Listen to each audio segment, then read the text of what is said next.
Om Nityananda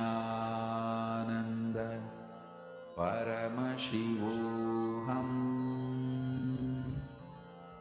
Om Nityananda Paramashivoham. Om Nityananda Paramashivoham. Om Nityananda Paramashivoham.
And then to all the participants that are sitting here with us.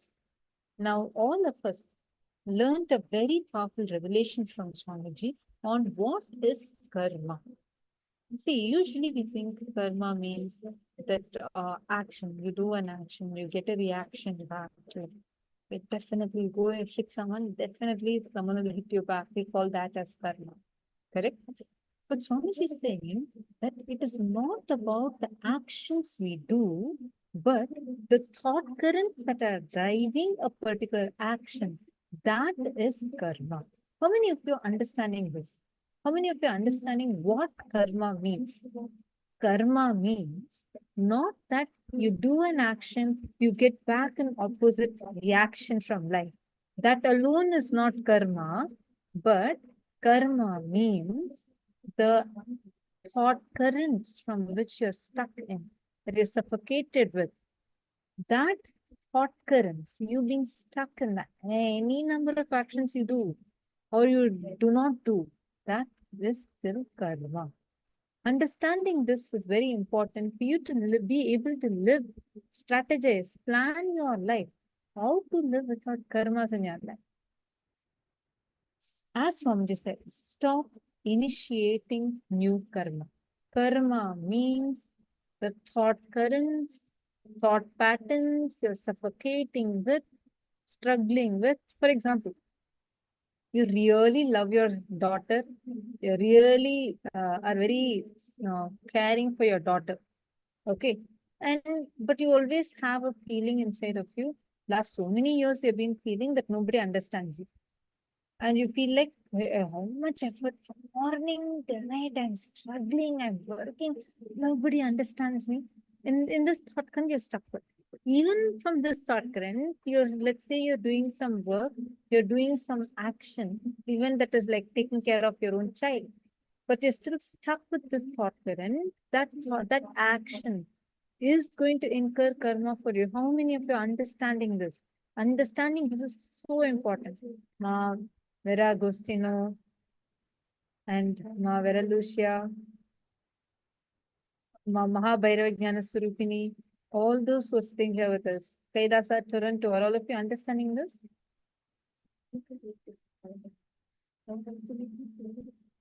So now, any thought current, thought pattern that is sitting inside of you, suffocating you, that suffocating pattern, suffocating thought trend you're stuck in, which is not letting you cause your reality, is karma. For example, constantly as an undercurrent, you keep feeling that everything that's happening is bad for you. Constantly some bad things keep happening. Some powerlessness keeps being there. No matter what action you're doing, if this undercurrent is sitting inside of you, that is karma. Anything, if it does not bring powerlessness to you, it will not bring karma. You may wonder, what? So if I'm very powerful and let's say I go hit someone, will it not bring karma? No, because you are going to be powerless when you are violent. There is powerlessness. Maybe you are not recognizing the powerlessness now. But if you just sit with yourself in that first person of you, there will be powerlessness, which is where the violence even starts. Stop initiating new karma. When your Kundalini will be awakened and you will have a shakti to see a whole world. Take a few minutes and pen down all the thought currents or lifestyle in which you feel you're stuck. You feel it is suffocating you, which is not letting you cause your reality. For example, you want to take ownership for your work, but right when you're about to sign the final deal, you get frustrated and stop working. Sit and pen down. You need to look in. Take a few minutes. This definitely needs your looking in. Even one important thing I wanted to give as an example here.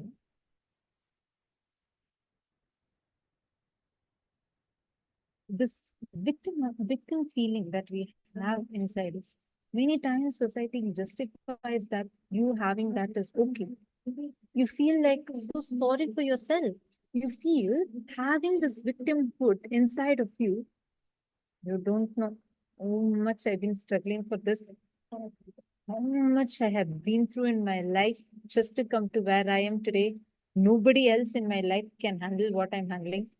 I'm reminded of a short story somebody has told. Once in a kingdom, everybody was so worried. Each person thought each person felt they're the most depressed person in the whole of their kingdom, and they have the most number of worries, and they felt like nobody else can understand how worried they are. Everybody in the kingdom started feeling this. So, so the king and the minister of the kingdom, they devise a plan. The king asks the minister, come on, can you do something about this? Look at this. Everybody in the kingdom feels worried about something or another. Can you do something? What can be done for us to be able to fix this? So immediately they organize for a grand festival the next morning. So in this festival, the starting of this festival is going to be with a special ritual. And everybody were asked to write down all their worries and put it in a bag and get it. Each person is carrying different bags and bags of worries. They all have written in their paper all their worries, and each one is carrying. And each one is saying that, oh God, look, I have this much worry, that much worry. So the exercise starts where you can put all your worries there and you can take someone else's worry. It's like an exchange offer. It's a mela where you're going to exchange your worries. So then the whole village gathers, everybody has written a long list. And then the king announces, okay, before we start this, just all of you talk to each other and then you can go and exchange your worry points. They spend a few minutes talking to each other, and in a matter of 10 minutes, all the worry points that were there just disappeared. They said, oh my God, whatever worries I have itself is enough. I can't handle anybody else's worry. And they realized how each person, if you compare the worry that you have and you compare the worry that the other person has, it's like all of us are there somewhere in the middle. You're not the most worried person in the beginning, not the most worried person at the or the least worried person who's at the end of the queue. Why we need to understand this is only with this understanding, and from this, when you approach it, you will realize even the victimhood, all these powerlessness, everything you're carrying makes you constantly worry and approach your life itself with that worry only. Firstly, any thought current inside of you, any feeling, thought trend from which you operate, if you feel inside of you constantly this victimhood, no matter whatever work you do, you will incur karma. Instead, you're going to learn how to shift from this cognition. How many of you are understanding? We're going to do a quick exercise. I request every one of you to do this exercise sincerely. Do not talk to each other. Pen down all the thought currents or lifestyle where you feel stuck in. Like the example I gave.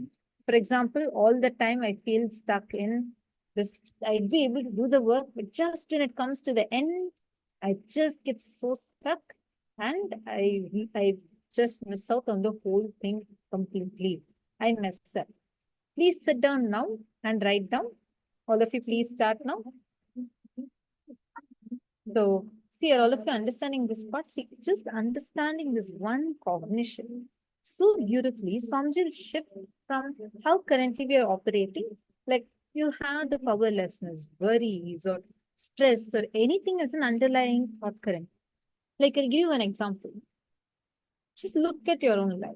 Sometimes you may be stuck in a thing that you'll really be able to do everything, build a team, and have a very nice group with you. But suddenly, if somebody does not agree with what you are feeling, and you feel like they're excluding you, you just collapse and you collapse the team, you collapse everything. And it's like you take up the work just when you're about to achieve the success. You yourself will destroy this work without any conscious processing. Something you will do and just destroy the whole work. How many of you are understanding such similar patterns? Or even in your relationships, you'll feel sometimes there'll be a thought current that you're suffocating with. No matter how much loving the other person might be, you'll just be waiting to find the fault in the other person, find something as a justification, and you yourself will destroy the relationship. Like this, any thought currents, thought patterns that you're stuck with, struggling with, all these things which are not letting you cause your reality is called as karma. How many of you are understanding this? Nityanandam Vishwanathanaya, nice having you here, seeing you for many days.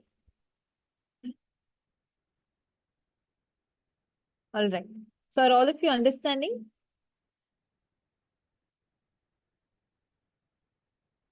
So first thing, you're going to sit down and write this down. All the stuck thought currents, suffocating thought patterns, which you are stuck in, and it is not letting you cause your reality is karma. Sit and identify all these stuck thought currents. For example, Basilaya, remember earlier you had shared one incident. We told you to do the completion for it. Actually, see, do you have any traces of that coming inside of you, where if it's suffocating you, if that thought current keeps bothering you, right? Sit and write that down. That will be a karma. Any thought current, see, we are not telling about the thoughts. In a day, you have million thoughts. We are not talking about thoughts. It's about the thought current. Thought current means you feel at certain point, he doesn't like me. Another point, she doesn't like me. Another point, oh, that this person does not even understand me. You might be having these as independent thought currents. Oh, my colleagues don't like me at all. They don't like to work with me. Then you have at another point, another thought current where they say, and another thought where you say, for example, this person likes that guy more than me. Now, these are all independent thoughts. But as an underlying current amongst all these thoughts, you will notice that feeling unloved is the underlying thought current amongst all of these. Are you all understanding? So you're going to identify what is that underlying thought current that is that for all your thoughts. And you're going to identify the suffocating thought currents that you're having, which is stopping you from manifesting your reality. You want to become the best writer in the world, but you feel suffocated inside of you because you have a deep powerlessness, thinking that you may not be able to reach that big. All these things are karma sitting in you. So let us sit down and find out the karmas that are there inside of us. The thought currents we are stuck with, we are struggling with, right? Please sit and start writing this.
Now, other parentheses, all of you pen down the thought current which is not letting you, which is suffocating you to manifest your realities. Understand? Those suffocating thought currents are called karma. Swamiji says very beautifully, these are your unfulfilled thought currents within yourself. So now all of you pen down detailing the thought currents, which is suffocating you, which is not letting you to manifest your reality. Let's now understand the next step. What Swamiji is saying.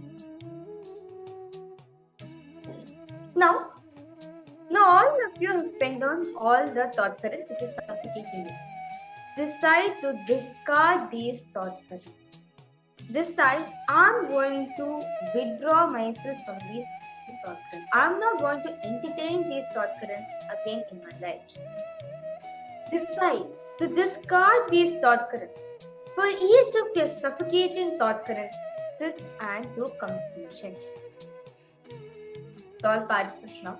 Decide each of the thought currents which you're cherishing. Decide you're going to bring completion to these thought currents. Decide, I'm going to replace these suffocating thought currents with completion to manifest my reality.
Om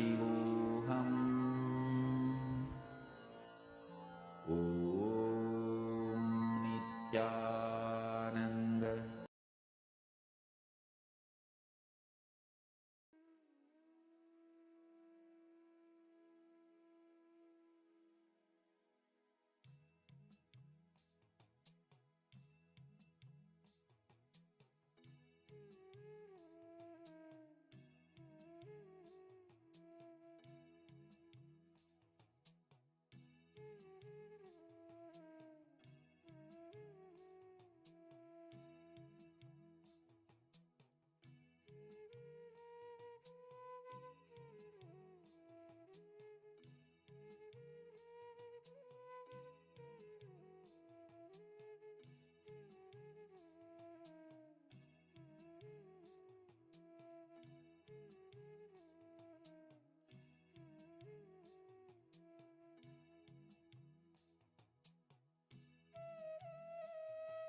Time to do completion for all the thought current which is suffocating, which is not letting you to manifest your realities.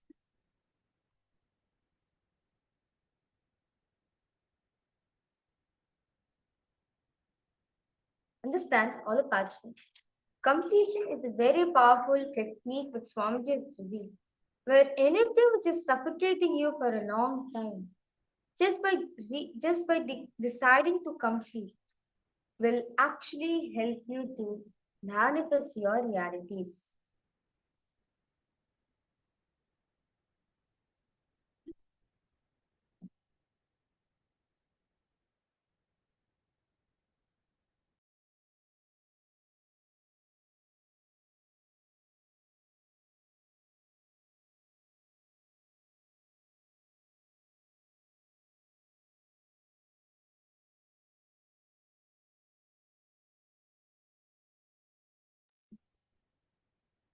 With that beautiful space of completion all of us did. Swamiji says very beautifully.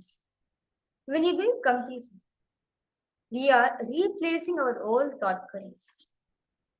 We are relieving ourselves from the old thought currents and applying. We are replacing it with new cognitions. When you do palm manifestation right after this intense competition, you'll see breakthroughs will start happening. You will literally see how Swamiji is manifesting the power through. So, with that beautiful process, completion process, all of us did, let us now enter in the palm manifestation. In this round, all the participants, all of you will be manifesting the power of remote vision, where specifically you're going to be scanning an object which is held by the Acharya. So, for all the participants, in front of me right now, I have one object. I have one item. I request all participants now to close their eyes.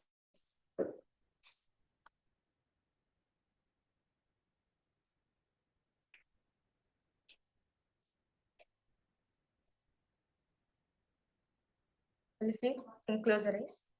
Visualize Swamiji in your inner space. Connect to Swamiji. Just enjoy the beautiful oneness space with Swamiji.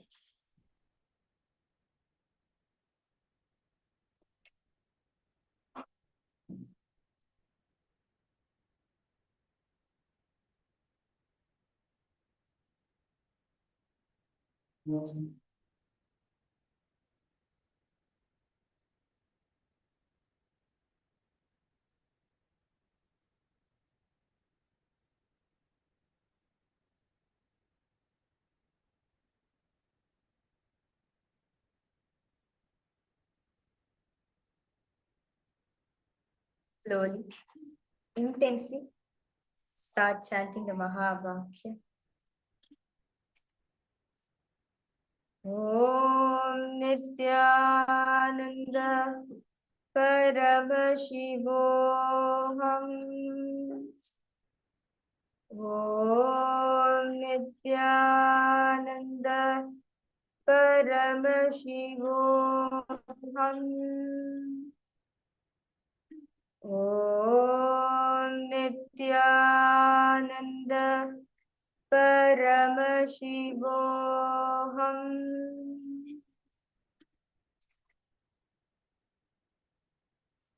Intensely chant the Mahavakya. Connect the Swamiji. Ask Swamiji to reveal you.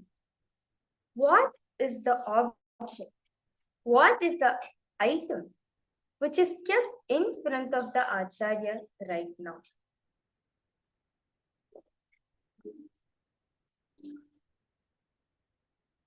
Harikatal Parsi, start chanting the Mahavakya.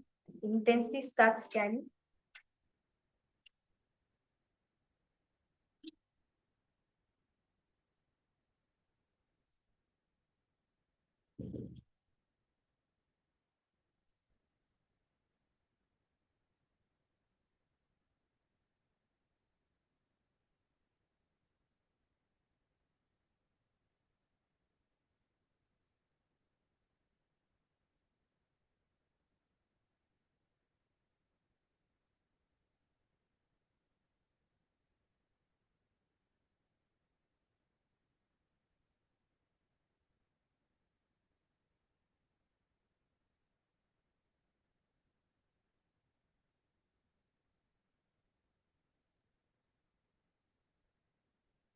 Let's chant the Mahavakya. Ask Swamiji to reveal you. What is the object? The item which is kept in front of the Acharya right now.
Because all participants now slowly open your eyes and post whatever Swamiji has revealed.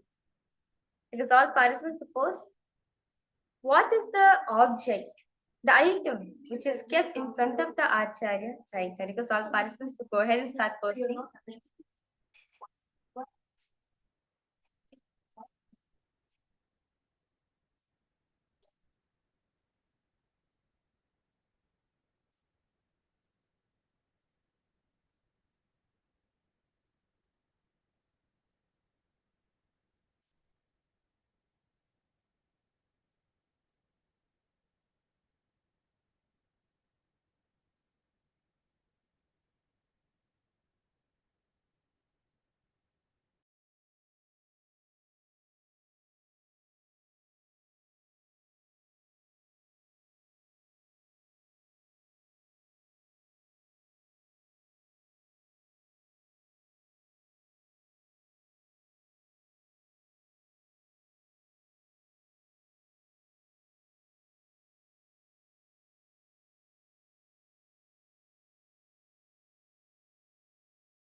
See, so many participants attending from Kailasa, Toronto, because all of you to post whatever Swamiji is showing. Yes. Busy request you to post there.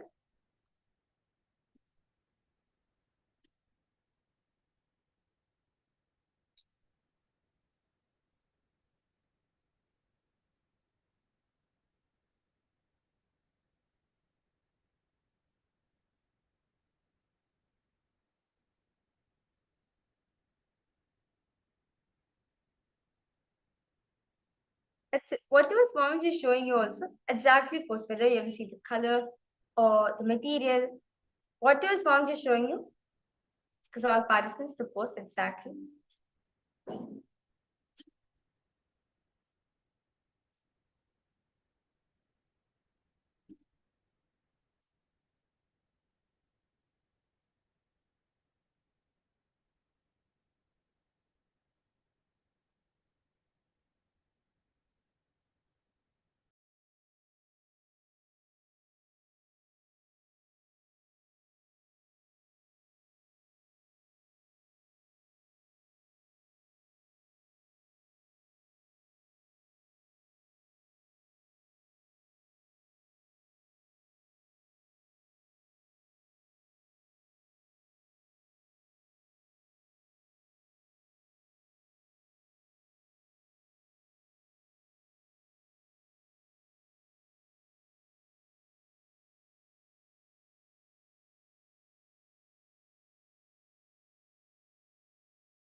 Okay.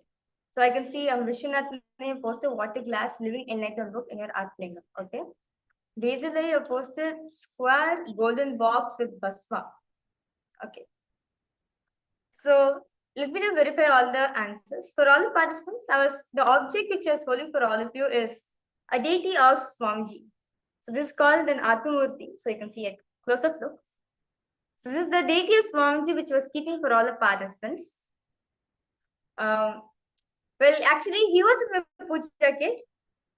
And yeah, just got him for this session. That's it. So this was the Swamiji which was getting. Well, Swamiji, he was actually kept in the box for a while. Then after it, he was out. Like he just now came out from the box. So I can see why basically you were able to see a box because he was in the box before coming here. That's wonderful. It's nice, Aya.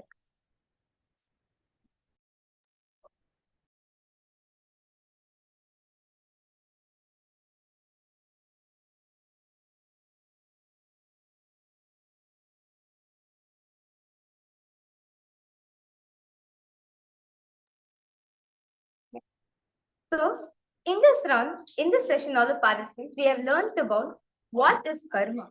As very beautifully Swamiji revealed about, karma is the unfulfilling desires which is reminding you to fulfill it in this world. In the next session is a very interesting session because all participants to kindly take notes also. You can also listen to where Swamiji is going to be revealing techniques to liberate yourself from karma. So now all of us in this session, we learned that, okay, we have karma, we accumulated karmas in our life. Whether good karma or bad karma. But Swamiji is saying that how to stop occurring more in karmas, how to stop karma in your life. This session, Swamiji is going to speak about it, where he is going to tell all of us the secrets to liberate ourselves from karmas, techniques to liberate ourselves from karmas. Let us now listen from Swamiji himself directly.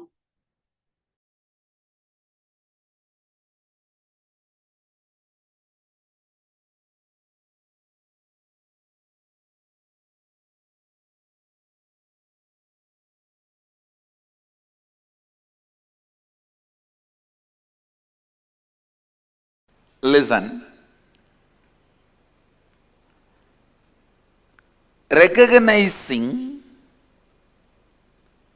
the karma pattern in which you are stuck, thought current in which you are stuck, and deciding to liberate yourself from that thought current is vidya.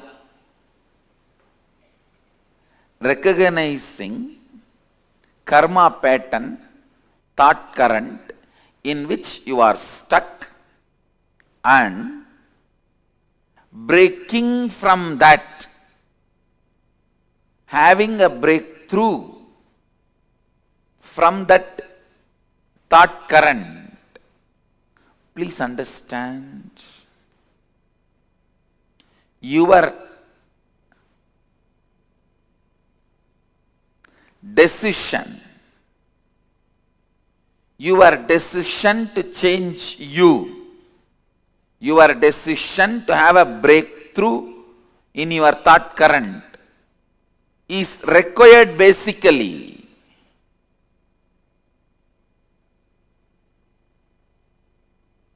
to have any breakthrough and have liberated thinking.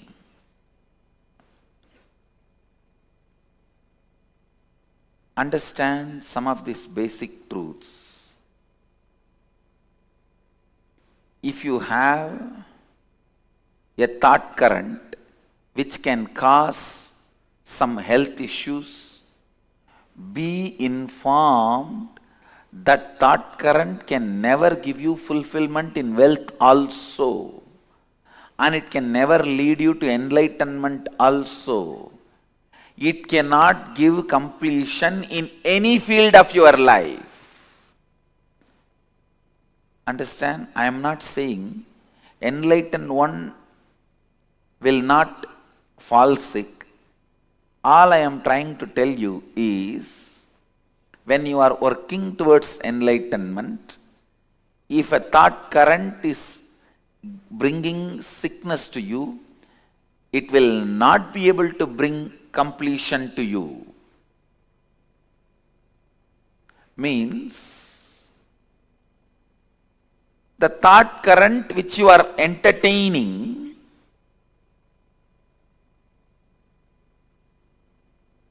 will bring difficulties not just in one field, in every field. So the repairing of thought current is not going to help, only replacing it is going to help.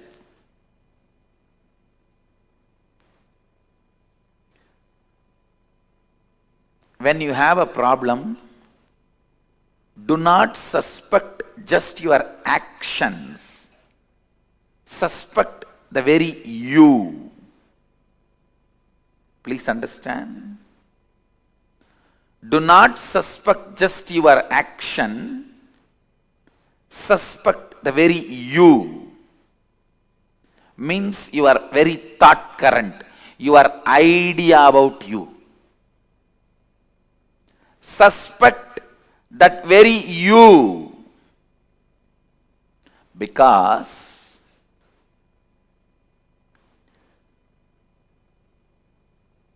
change, transformation,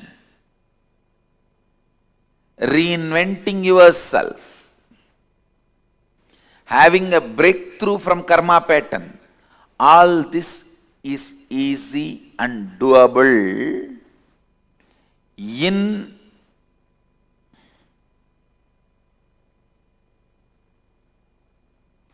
simple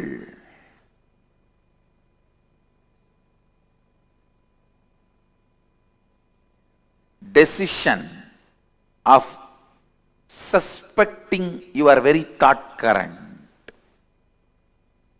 Please understand. Most of us go on suspect our actions.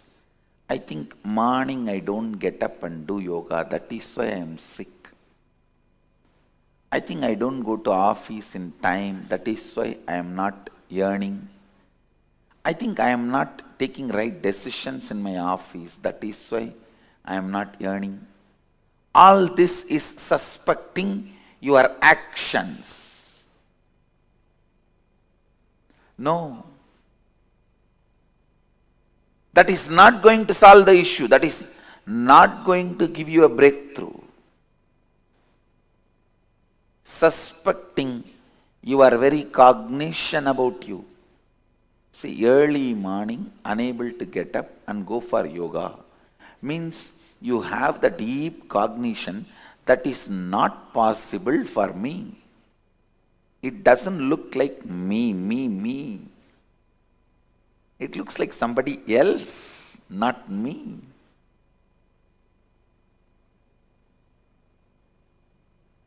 The man who can doubt his thought current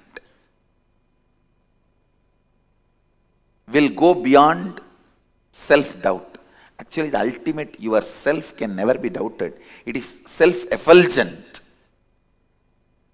Whatever you can doubt, your self-doubt, self-hatred, self-denial, SDHD is all about your thought current.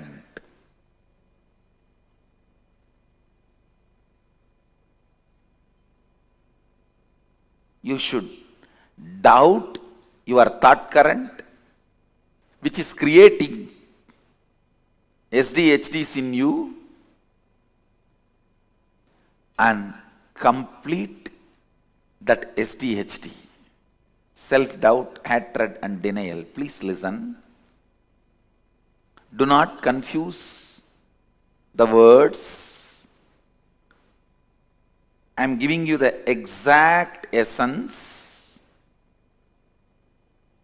The thought current which you are having about you, the cognition you carry about you, that is what you celebrate as you, even though that is not you. What you celebrate as you need to be doubted. And the completion need to happen for the doubt by dropping that very self which you cognize as you.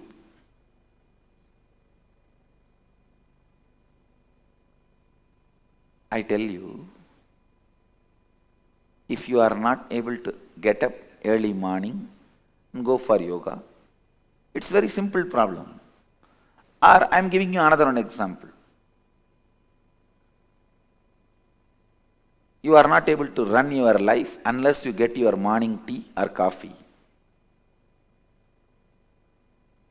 You are not able to relax unless you take out your stress on somebody else. Listen, it may look very simple issue. The simple issue can't be healed, completed, just by you attending to some of your actions. No. Understand? Don't think that morning not able to get up, that problem will be solved if you learn to become active in the early morning. No. It's not that people who don't get sleep early morning are enlightened beings. No. You need to dig out and complete that very pattern. You need to dig out and complete with that very pattern. Why you are not able to get up? Why you are doing what you are doing?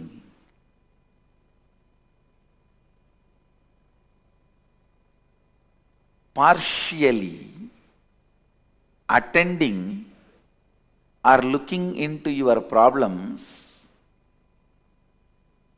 will never solve the issue. The very thought current need to be renounced.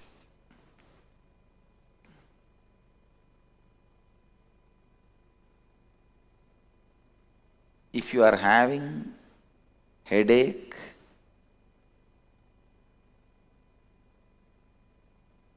be informed. It will not just resonate in your head, it will resonate till the end of your life, wealth, relationship with others, contentment, everything. Everything. Because it is the thought current. One of the most paradoxical thing in the life is, listen, one of the most paradoxical thing in the life, whenever you need to attend the whole, you attend the part. Whenever you need to attend the part, you attend the whole. It is very unfortunate. Whenever you need to attend the whole, you attend the part. Whenever you need to attend the part, you attend the whole. The very thought current with which you operate need to be replaced. The very thought current need to be renounced.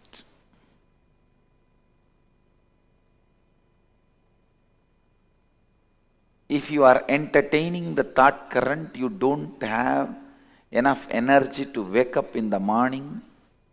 I tell you, even if you have billions of dollars, you will be constantly craving. You don't have enough money to do what you want.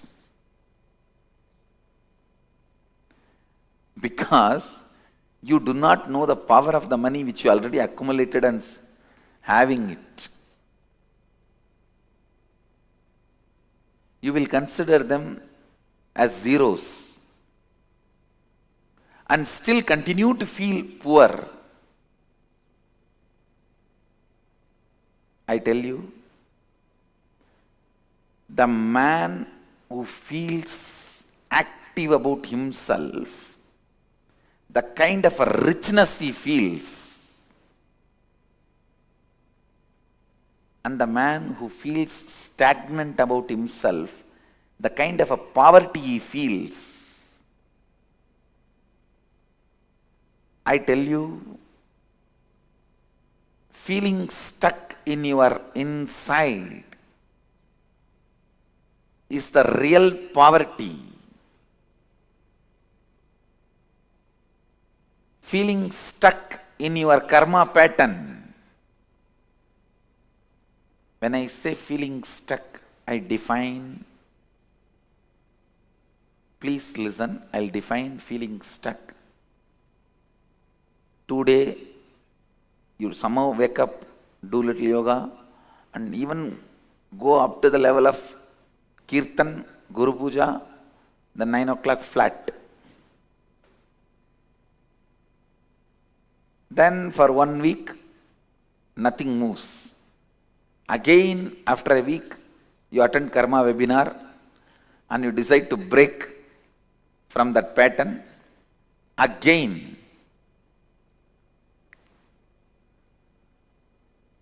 two days, things move. Again, you are back to square one, sometime even square zero. This is what I call feeling stuck in the pattern. Feeling stuck in the pattern. understand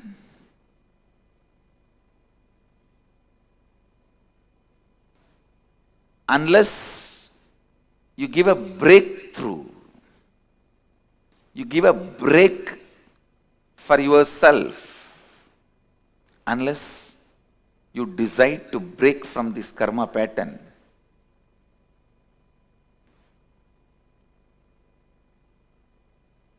completion never happens. Fulfillment can happen only when you break from karma pattern.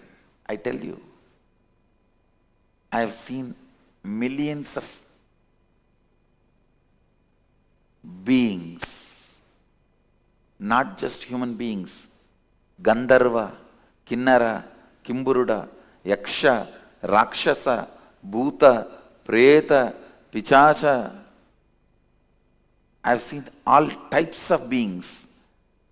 With that clarity I am talking to you. I tell you, every problem you face is your decision taken in the past. Every obstacle you face in your life is your decision you took in the past, knowingly or unknowingly.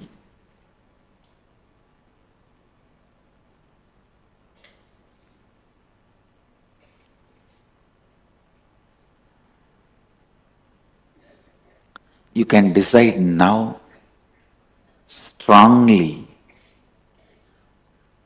for life. You will see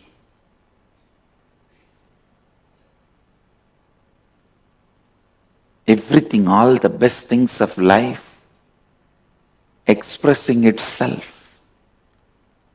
All the best things of life radiating itself. Upanishads are so clear. They are declaring there is no other way. Evam tvayi na anyatetosti na karma lipyate nare. If you want to be liberated from the karmas, there is no other way. There is no other way to be liberated from the karmas.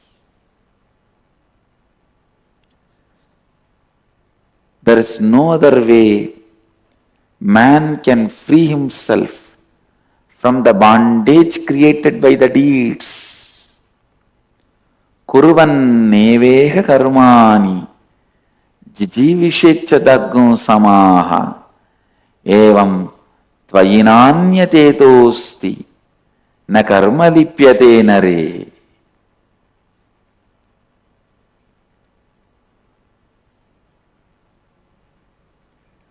There is no other way by which a man can free himself from the bondage created by the deeds. Understand, if your decisions and actions have created certain bondage, only by deciding for life and acting, you will be free from those bondages. One more thing you need to know, even a laziness is an action by you out of your decision against life. So when you decide for life, the laziness, tiredness, boredom, hatred, anger, everything will melt down. Everything will be cleared. So, decide, listen, decide for life. Decide for life. Decide for life.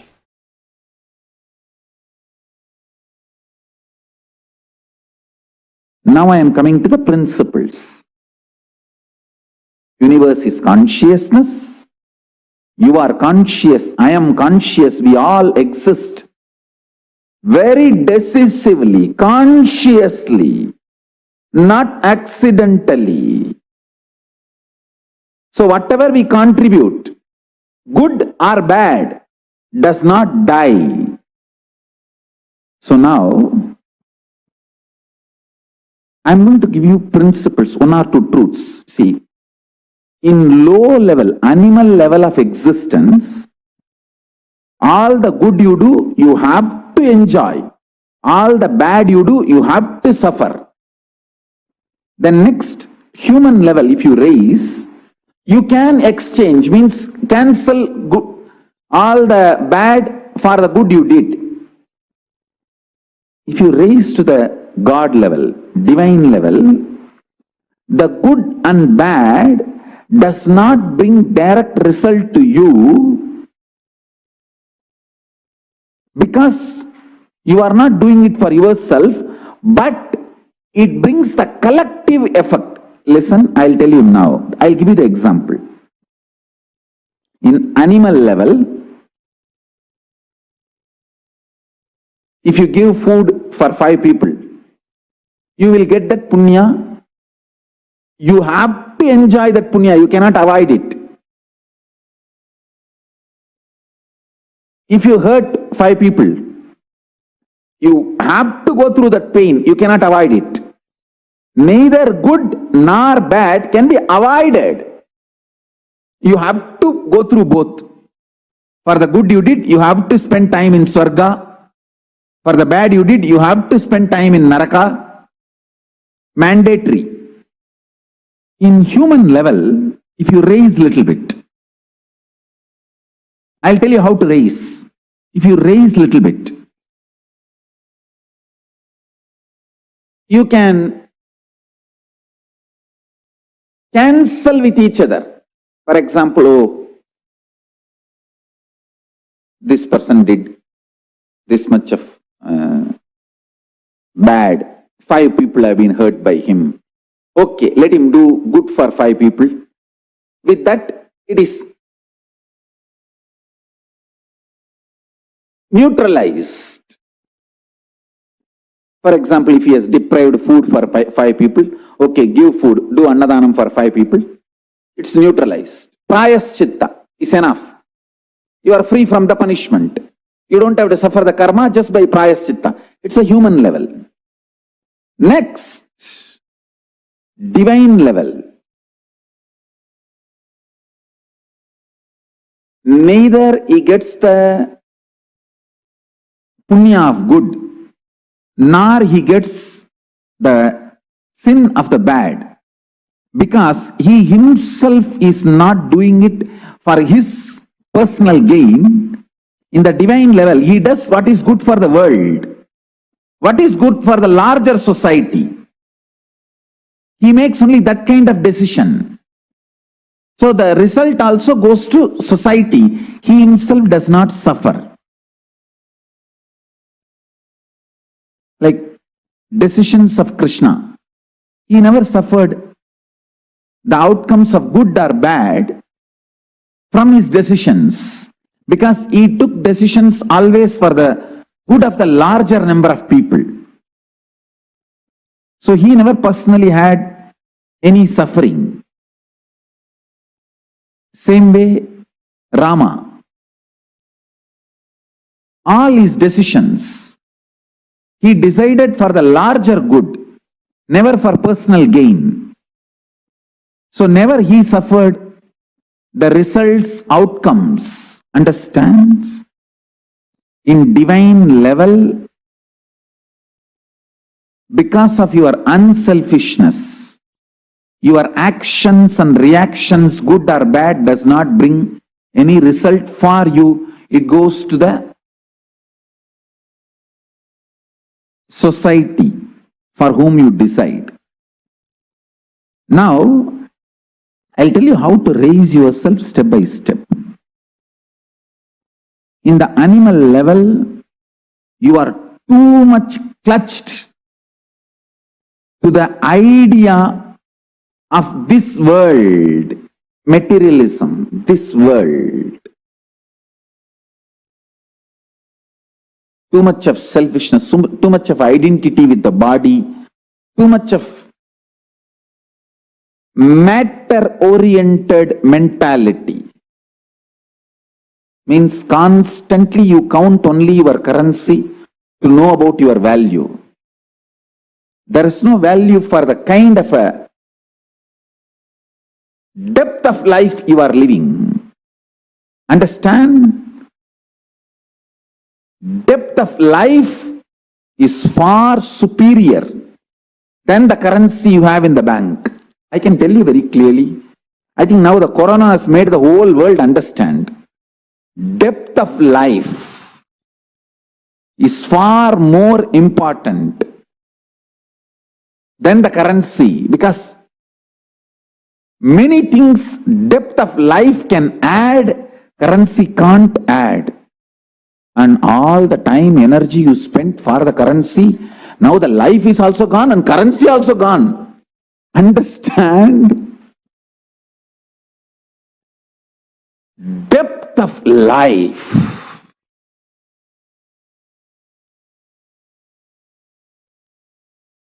Depth of life is million times superior than the external resources you collected and kept. I tell you, the whole external resource, whole currency is what? Social contract. Now all gone. What will you do even if you have social contract? All social contracts are no more valuable. All social contracts are melting down. Build conscious being. Now wake up to the reality.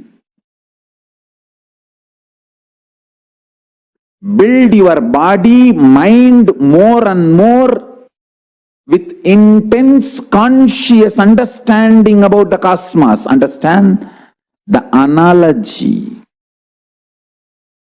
I am giving. Facts I am sharing. The logic with which I am explaining. The conclusions I am giving, all four are directly from cosmos. It is not from any of your news, media, statistics. The human collected information. Understand? All these four. Analogy, facts, logic, conclusion. All the four I am sharing are from Paramashiva, cosmos directly. It is not dependent on any of the media, any of the news or fake news, or any of the analogy or the logic, or any of the model, the so-called researchers are using. I'll try to give you the understanding about karma in different dimension. How in the different spectrum of your consciousness, karma means different in your being. Please understand. Different spectrum of your consciousness, karma means different.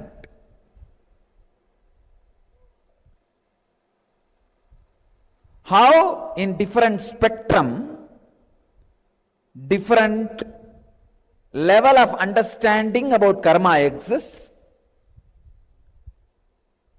How different level it affects you? When your spectrum goes higher and higher and higher, means, understand, when your conscious spectrum goes higher and higher,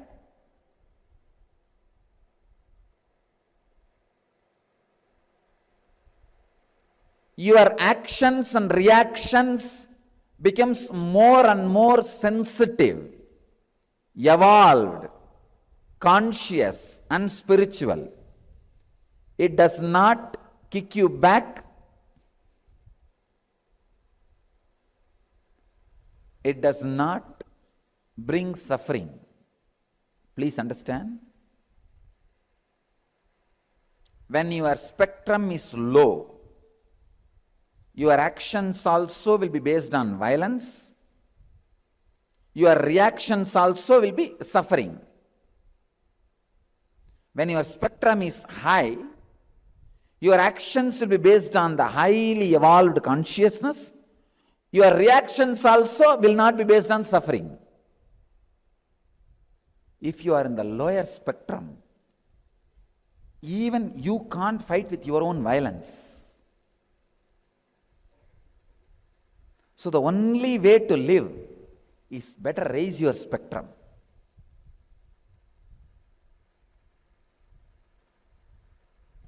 Raising your spectrum means constantly being aware.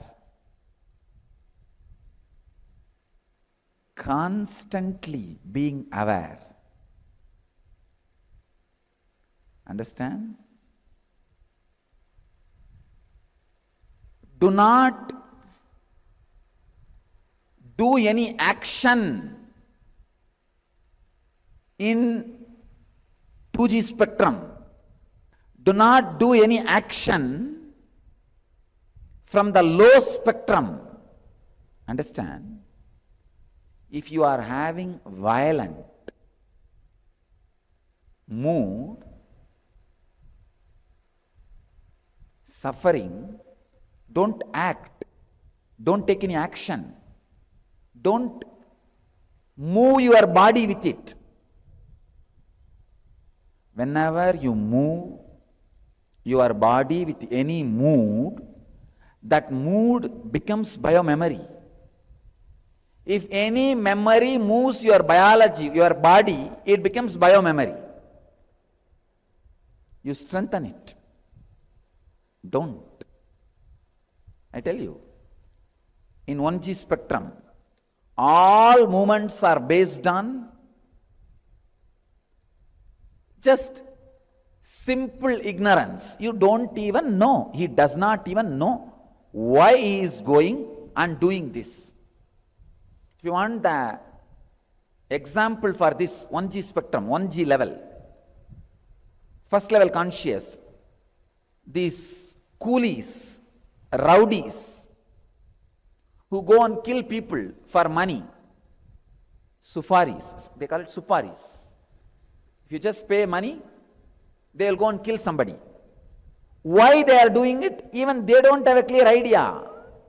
Because after killing, they will not be able to enjoy the money they received. They will be in prison, they know it. They will be dying in prison, stinking in prison. Just they do not know why they are doing what they are doing. That is 1G level, first, lowest level of consciousness. The second, working out of anger. Just no reason. Just anger.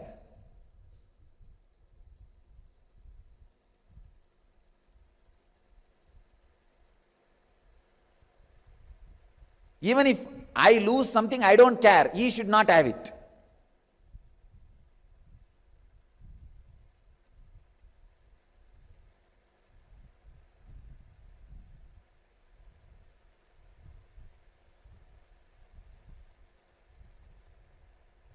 Just violence-based mental setup.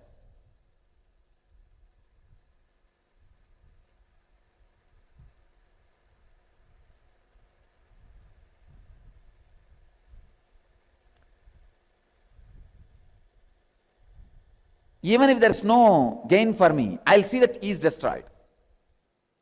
This is the 2G mentality. That level of consciousness. Then the 3G works based on fear. Just to protect me, I should do all these things. 4G is just working on greed. For my expansion, I have to do all this. 5G is working based on intuition. what is going to be best for me and the people around me. 6G is working based on pure prarabdha. Means, I have taken this body. What for this body is created? That prarabdha. Let that be completed so that I can rest in peace. 7G is action without any action.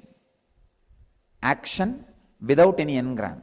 Actions of the enlightened being, which neither binds him nor touches him. Action from the pure space. It's a 7G. Now look into yourself. Every day how your actions are. Try to maintain a chart. When you are taking major decisions and actions, have this 1G, 2G, 3G, 4G, 5G, 6G, like a calendar with a definition. If any action you are taking based on any one spectrum, mark 1. If one more action based on that, 2. Just study for 1 month and see from which spectrum many of your decisions, actions, reactions happen. Please understand, unless you take accounts, you do not know whether you are running in loss or profit. Unless you take the spiritual accounts, you do not know whether you are growing spiritually or getting degraded.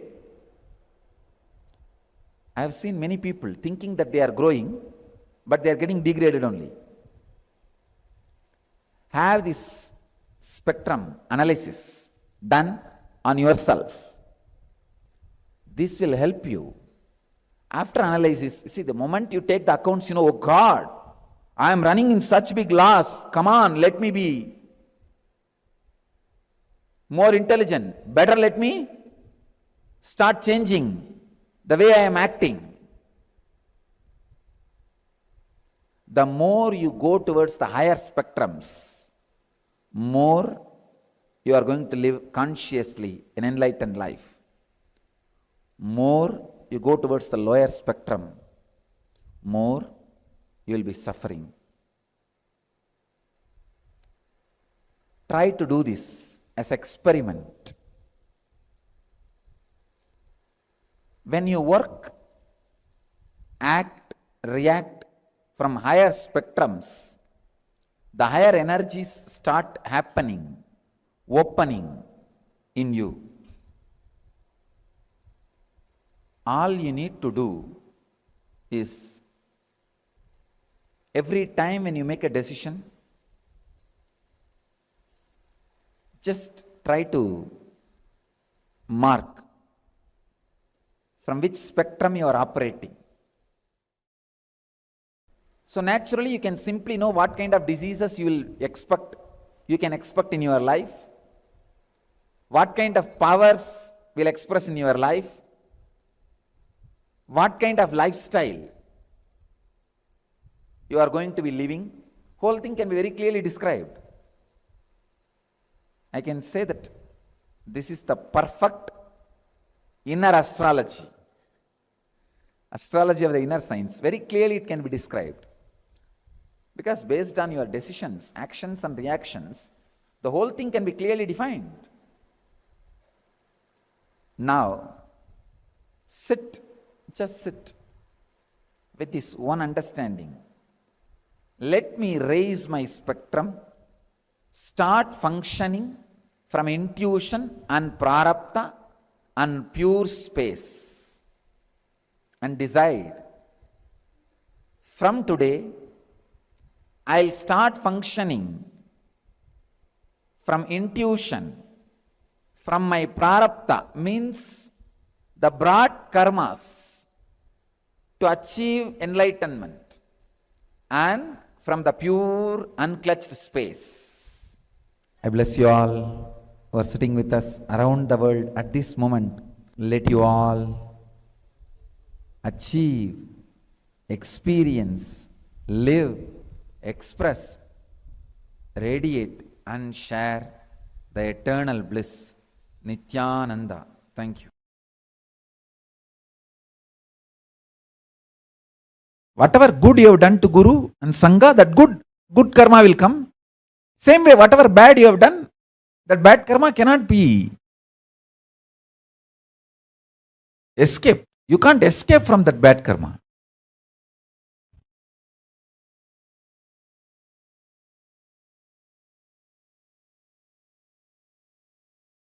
Only an enlightened being does not have karma. Only an incarnation can save you from your karma.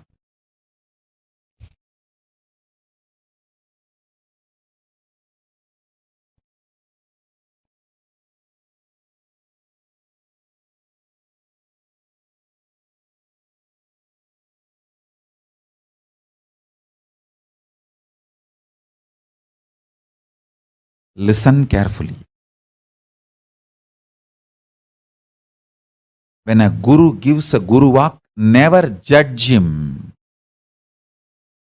Oh, maybe this is the reason he is telling that. That is the reason he is telling. Yes, no reason other than taking care of you, liberating you, saving you.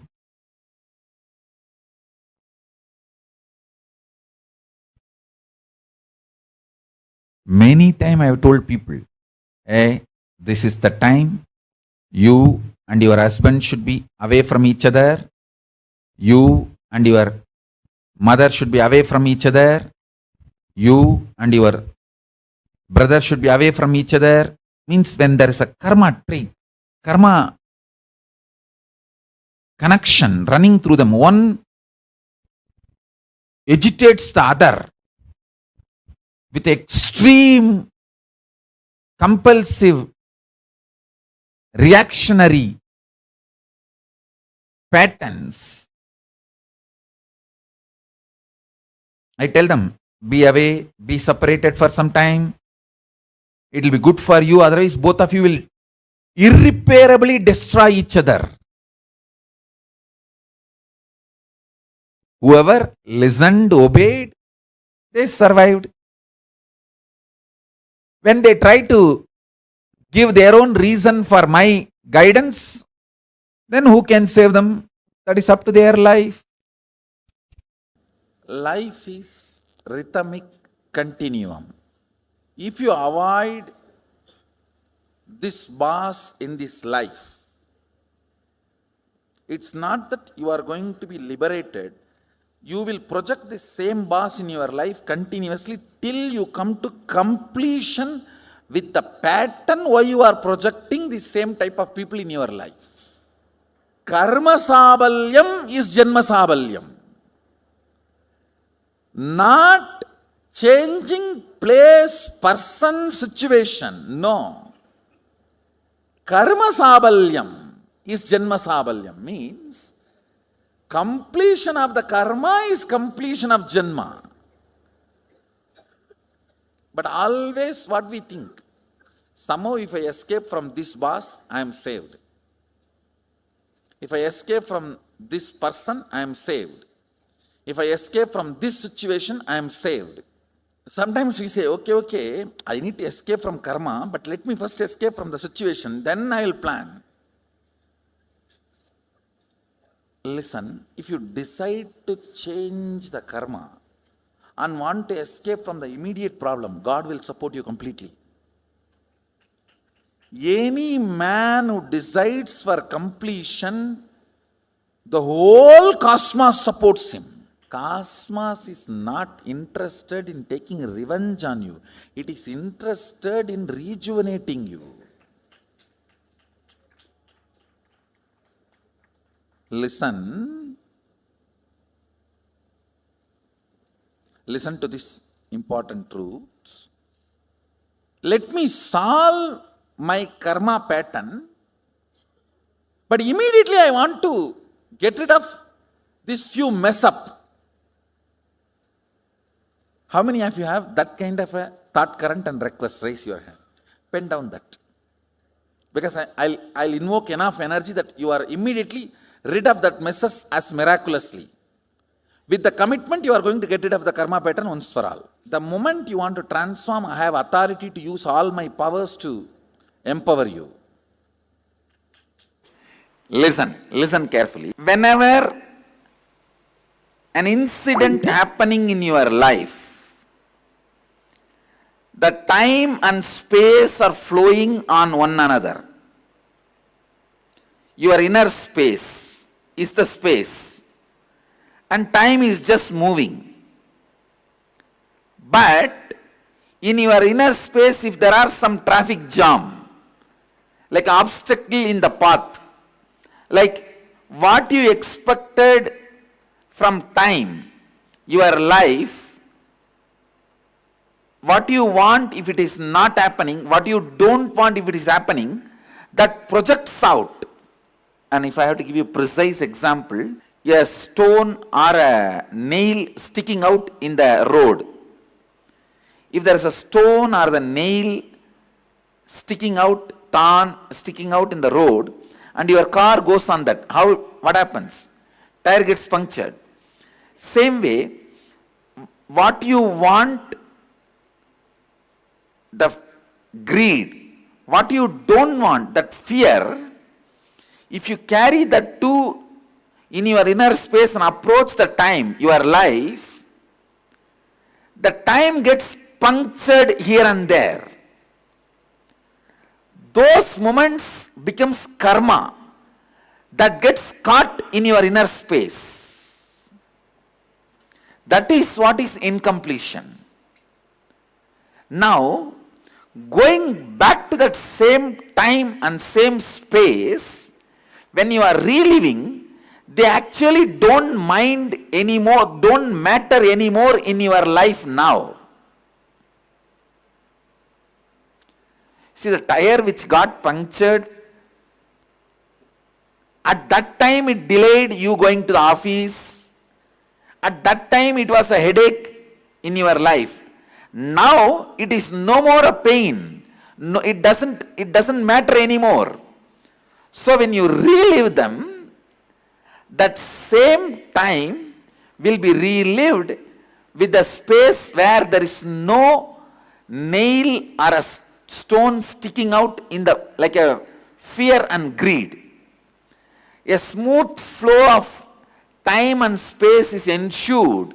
When there is a smooth flow of time and space, it is called completion. So the punctured time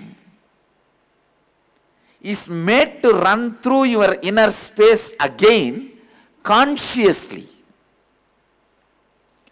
So naturally, the fear and greed do not impact the time again now. Those wounds melt down. Those wounds get healed. A smooth flow of time and space, when it is ensured that karma melts down, that incompletion melts down, you become free from the incompletion created. Please understand, it's one of the most basic question about incompletion. First time I am answering this question.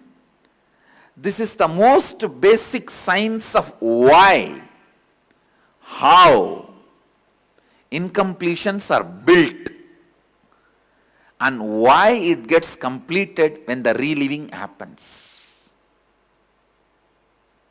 Your life is nothing but time flowing over the space. If you just keep your space with so much of love, visualize you are holding yourself with so much of love and expansion and bliss and allowing the time to cross you. That is like it'll be like just such a beautiful flow. It'll be like a snow car driving. You will exactly feel life is flowing through you like that. Snow car driving. And it is more and more exciting, enthusiastic. But whenever you stick your fear and greed into the time, you dent the time. The dented wheel cannot move fast. Removing the dents is completion.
To all the participants. That was a very beautiful session. Swamiji spoke on techniques to liberate ourselves from karma. See, all of us very beautifully understood and learned that karma is what the unfulfilled desires which is there in all of us, which reminds us to complete our purpose, which reminds us of who we are, what are we supposed to do. It reminds us of all the desires which we need to fulfill in our life. So, in this session, very beautifully Swamiji spoke about techniques to have a karmic breakthrough, meaning not just having a breakthrough in normal level alone, but even the karmic layer, having a breakthrough, experiencing completion, even in the karmic breakthrough is just what Swamiji has spoken for all of us. So I hope all the participants, if you have any further questions and doubts you have, do feel free to post in the chat section. And I request all participants, do please post your understandings also of this, of what you have understood on techniques to liberate, techniques to give you a karmic breakthrough in your life.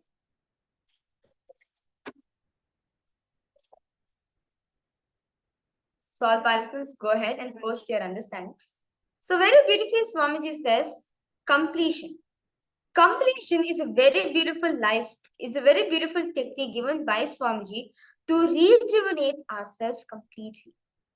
See, how, okay, all of you will be wondering how completion can help us even in breakthrough, even in karmic breakthrough. But understand, Swamiji says very beautifully, completion has the ability to give a breakthrough even in your karmic level. Even in the karmic level, you can experience a breakthrough because completion has the science. Completion is a technique, is a methodology given by Swamiji to experience that. Hope all participants are understanding this. So all participants, post if you have any questions, any doubts you have, do feel free to post in the chat section.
Nitya, for all the participants, we'd like to complete you for the interruption during the session. So we'll be continuing back right.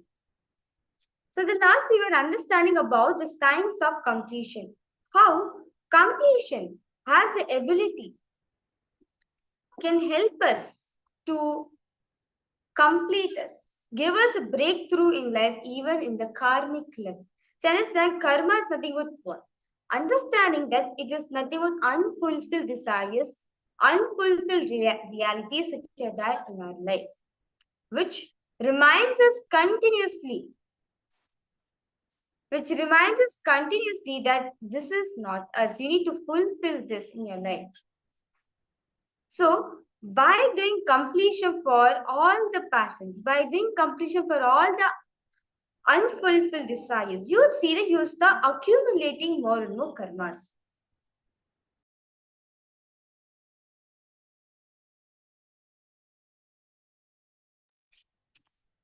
So, when you understand, Swamiji says, the moment you decide that you're going to stop accruing more and more karmas, that's who won the game. Swamiji says, the solution for you to get rid of karma is stop accumulating more and more karma. So how do we do this? Align each and every actions to completion. Any action, any activity which you are doing, align it from the context of completion. You will experience a breakthrough in your life. So all the participants understanding, request all of you to post any questions and doubts you have. Do feel free to post in the chat section, as we will now going to be entering into a very powerful exercise given by Swamiji.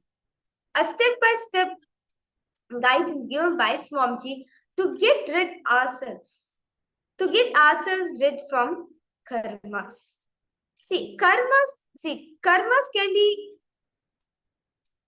segregated into good karmas and bad karmas. But does not mean just because you have good karmas, does not mean not affected. No. Even though you have good karma, you still have to exhaust them. Even if you have bad karmas, you still have to exhaust them.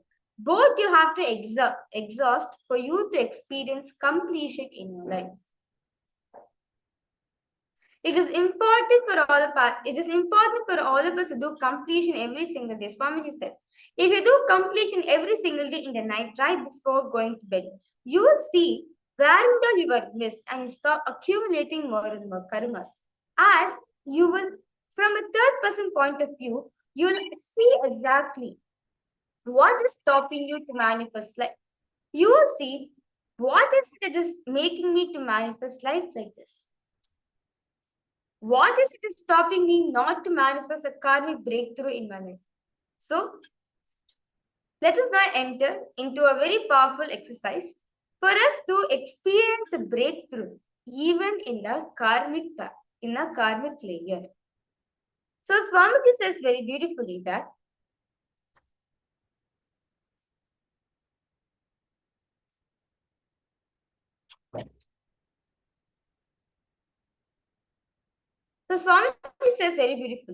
if you have a thought current which can cause some health issues, be informed that thought currents can never give you fulfillment in wealth also.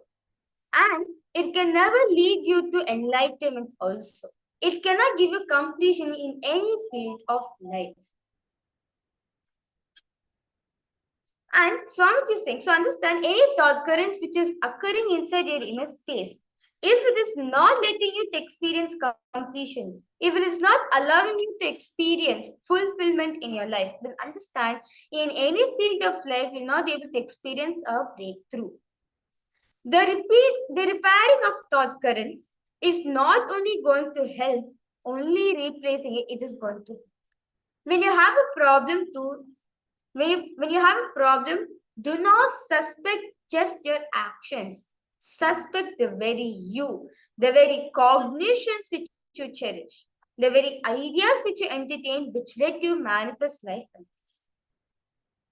So, all the participants understand when you're in a problem, don't just diagnose, do not just suspect the actions which you did. No, suspect the very you, meaning the cognitions which you cherish, the ideas which you entertain. All these things matters and defines you.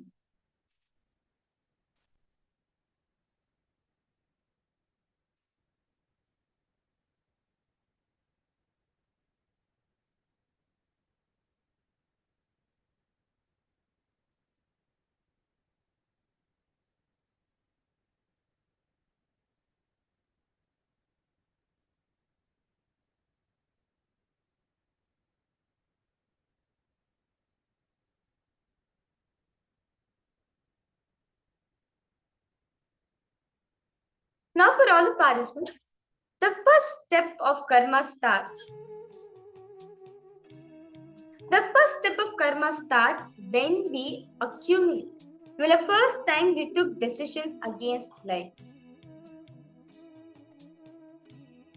Understand all the participants? So see. Now, all of us are wondering, how do we actually get karmas? How do we actually accumulate karmas in our life? See, Swamiji says very beautifully that all the decisions which you have took against life, these are the reason why you've accumulated karmas in you. See, if you're not able to manifest anything in your life, look inside and see what is it that I allowed within my inner space, which is not letting me to manifest. All participants understanding Ma Priyadarshini Chakravarti, Ma Muttumari, Ma Mahulia, Ma Mahajanani, Ma Kiri Clark, Ma Yonana Katri, Ma Tanya Devarni, Ma Kalahantika, Ma Zencha, because all participants to post your any doubts, any questions you have, do feel free to post in the chat section. So understand, karma starts accumulating. You start accumulating your karmas the moment you start taking decisions against life. What does Sanj mean by life? Decisions against life. Whenever any opportunity comes to you, first thing what do you react? No, I am not interested in it. I do not want to take it. And that is a decision which you're taking against life. Or if someone is saying, for example, you hear Swamiji saying you do the detox process or do the Nityananda Yoga every day. But you decide not to do Nityananda Yoga, but except you just come directly for the sessions. Or Swamiji is saying that to get the full benefits of the program, attend the Paramashivoham program. But instead of attending the Paramashivoham program, we decide, I do not want to attend the Paramashivoham program, let me just attend the darshan. See, anything which is against life, which is not for enlightenment, is against life. So let us all participants now depend on all the decisions which you have taken so far, which were against life, that were against life, that have caused you suffering. Understand, if you're experiencing suffering in your life, then we understand you need to look in and see, what is it? What is the cognition was I cherishing? Is it against life or for life? So let us all participants now look in and see. First, spend on all the decisions which you have taken that were against life, which you are suffering right now, that you have caused suffering for yourself.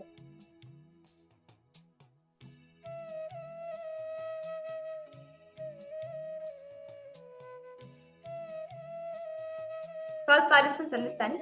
Spend on all the decisions which you have taken so far in your life. It can be as early as you want. All the decisions which you took against life that have caused you suffering in your inner space.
Now, all the participants, decide that from today onwards, I will only take decisions for life, as this is the first step for you to complete from till now. Decide that from today onwards, that I will only take decisions for life. Decide to complete with all the decisions in your past that you have taken against life. This way, you free yourself from all the bondage you have created and liberate yourself from karmas. Spiritual all participants now. Take a ferocious decision that you are going to complete with all your life negative thought currents. And decide, I'm going to stop this. I'm going to complete all the decisions which I've taken so far. And free myself from the bondage of karmas.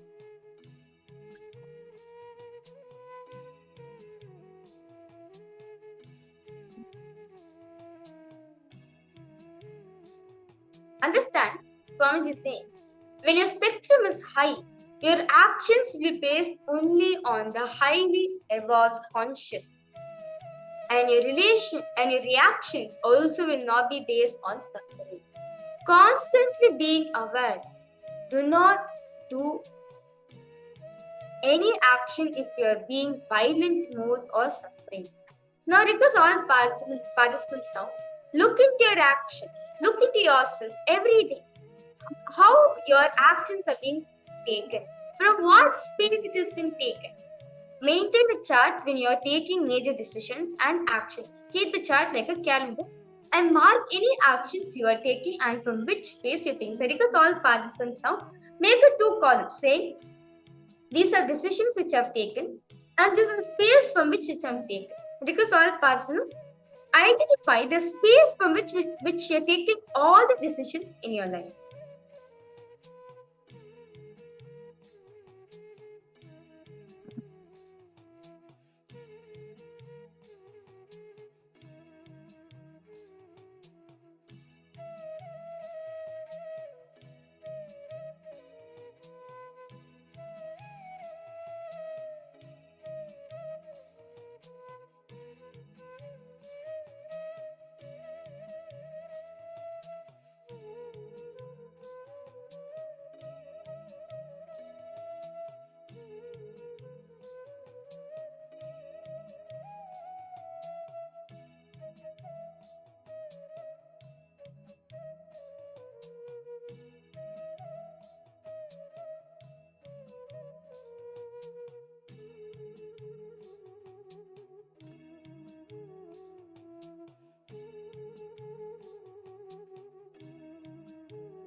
Request all participants now to do in the beautiful table forms is given.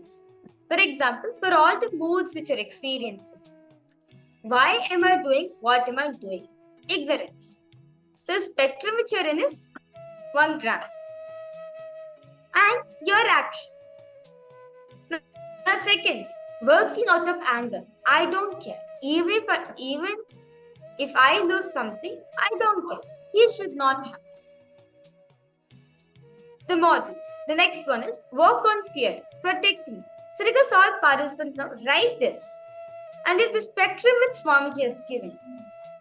And write down your actions based on the moods which you are in. And because all participants now to understand, this is a sample that Swamiji has given.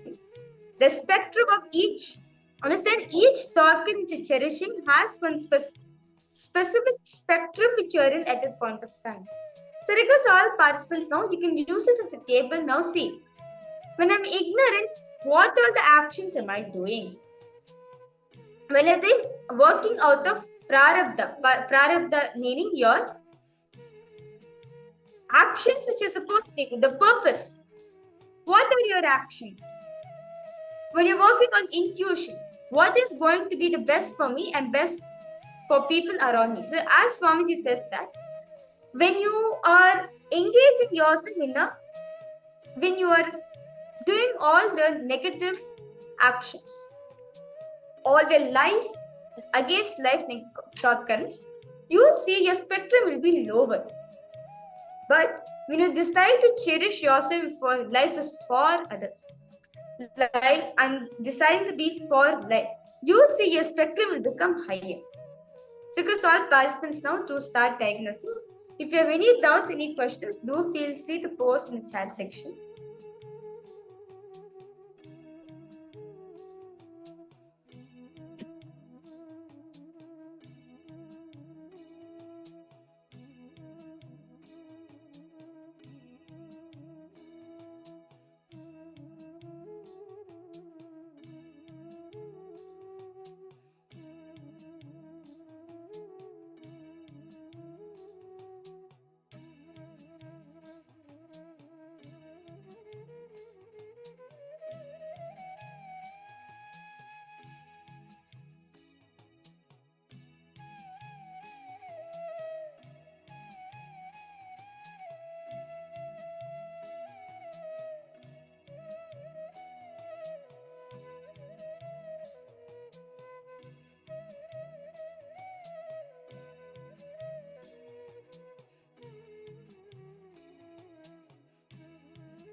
Have all participants finishing done writing the exercise? So understand. So this exercise is for all of us to understand that when we take decisions for life, you stop accumulating karmas. When you take decisions against life, at the end of the day, are you experiencing fulfillment? No. When you take decisions against life, you are experiencing suffering. You're not able to manifest anything you want to live in.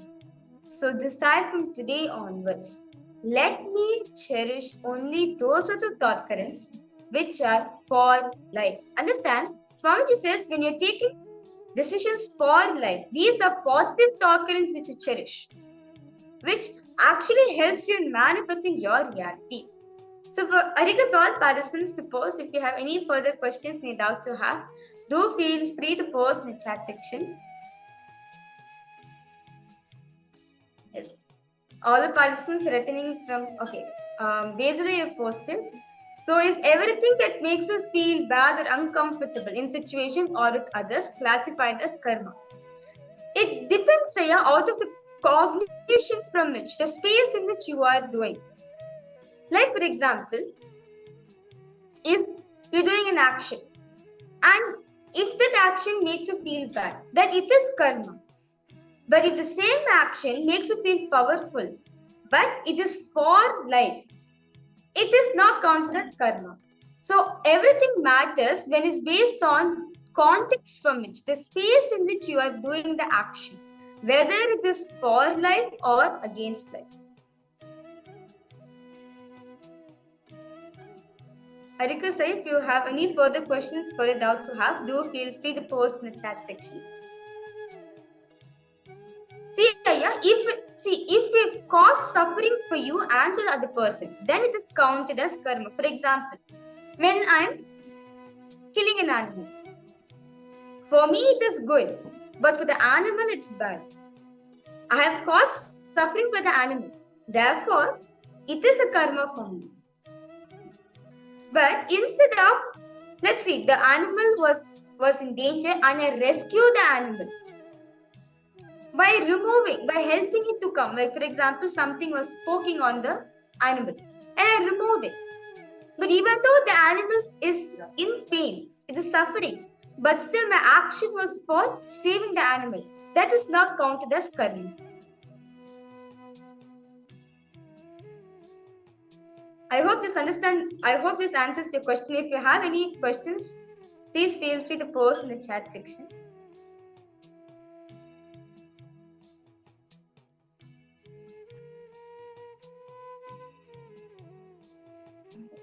So everything decides based on whether has it caused suffering to you or is it causing the suffering for the other person. See, if you have caused suffering for you, it is a karma for you. If you have caused suffering for the other person, but if you are the cause for it, then it is a karma for you. But if the other person has caused suffering for you, that means the other person gets the karma, not you.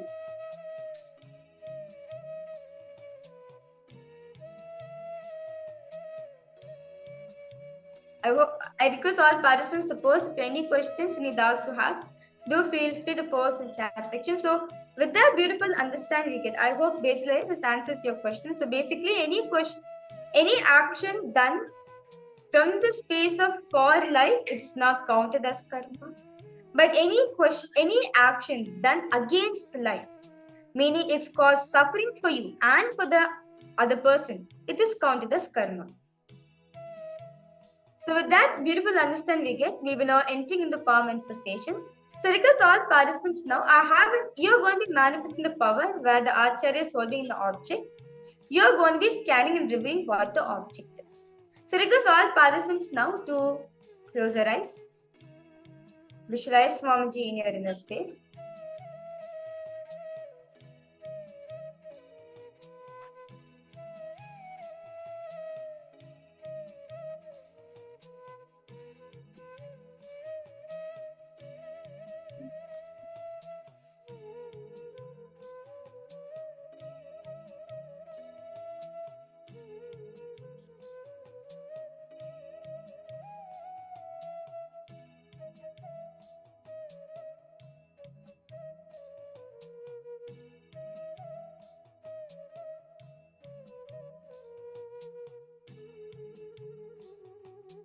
Connect to Swami in the space of oneness.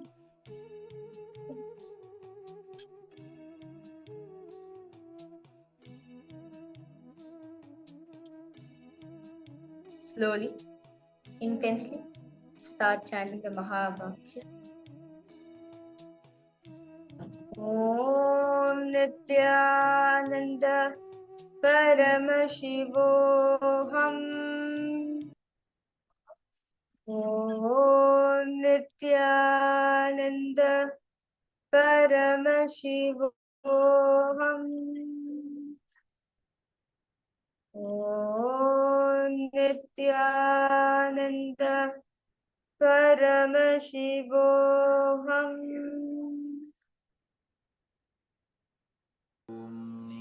Continue chant the Mahavakya. Request all participants now. Ask Swamiji to show you. What is the object the Acharya is keeping for all of us? The color.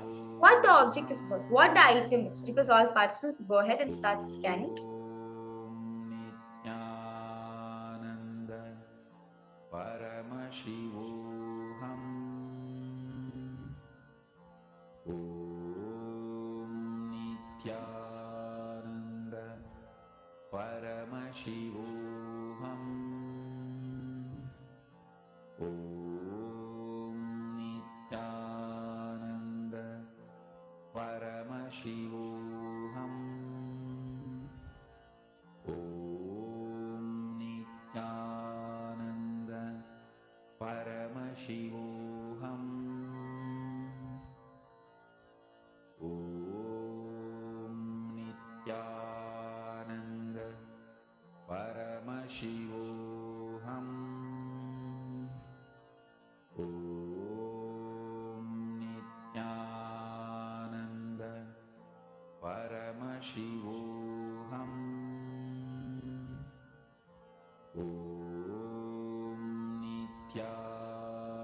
Om Nityananda Paramashivoham. Om Nityananda Paramashivoham. Om Nityananda Paramashivoham. Om Nityananda Paramashivoham. Om Nityananda Paramashivoham. Om Nityananda Very slowly, please open your eyes. Because all participants now to start posting whatever Swamiji is showing to all of you. Ma Anandeshwari, Ma Tanya Devarni, Ma Yolana Catherine,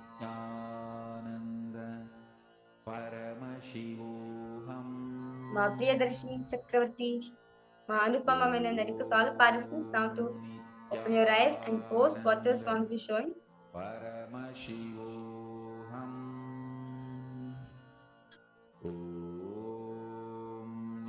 Nityananda Paramashivoham. Om Nityananda Paramashivoham. Om Nityananda Paramashivoham. Om Nityananda Paramashivoham. Easily post to MC a cell phone. Okay. Paramashivoham. So now let me verify all the answers. So now for all the participants, the object which is holy for all of you is a deity of Bhagavan Venkateshwara, which with Mahalakshmi. So this is the exact deity which is holy. This deity is actually was gifted to me This deity was originally from Tirupati, India, where it is the place for Bhagwan Venkateshwara. So from that very land, we got this deity. So this was the exact deity which is holy for all the participants.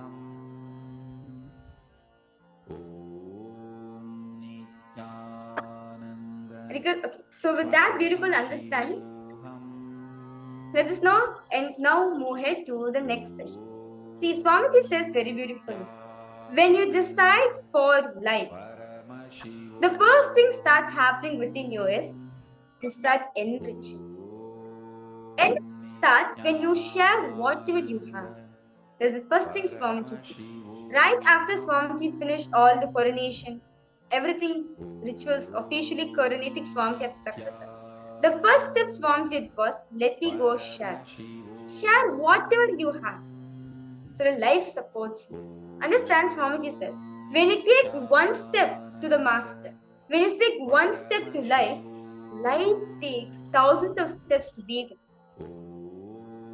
It showers you so much because cosmos is tatastu. When you shower something to cosmos, when you give whatever you have, you see cosmos showers you with more and more skills. So in this session, we are going to be listening from Swamiji on the science of enriching, Apyayana Diksha. What is the science of enriching? How can we make the enriching as a very own lifestyle so that we can start accumulating karmas in our life? Let us listen this truth from Swamiji himself.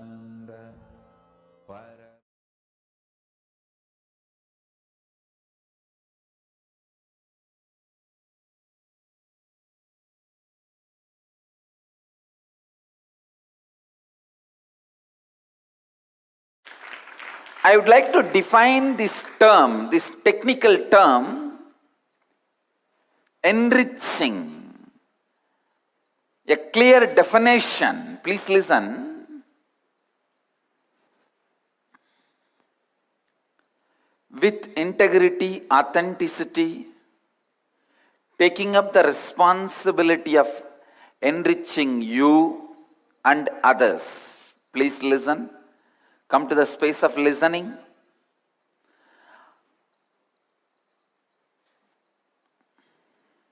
You need to understand this word. Come to the space of listening.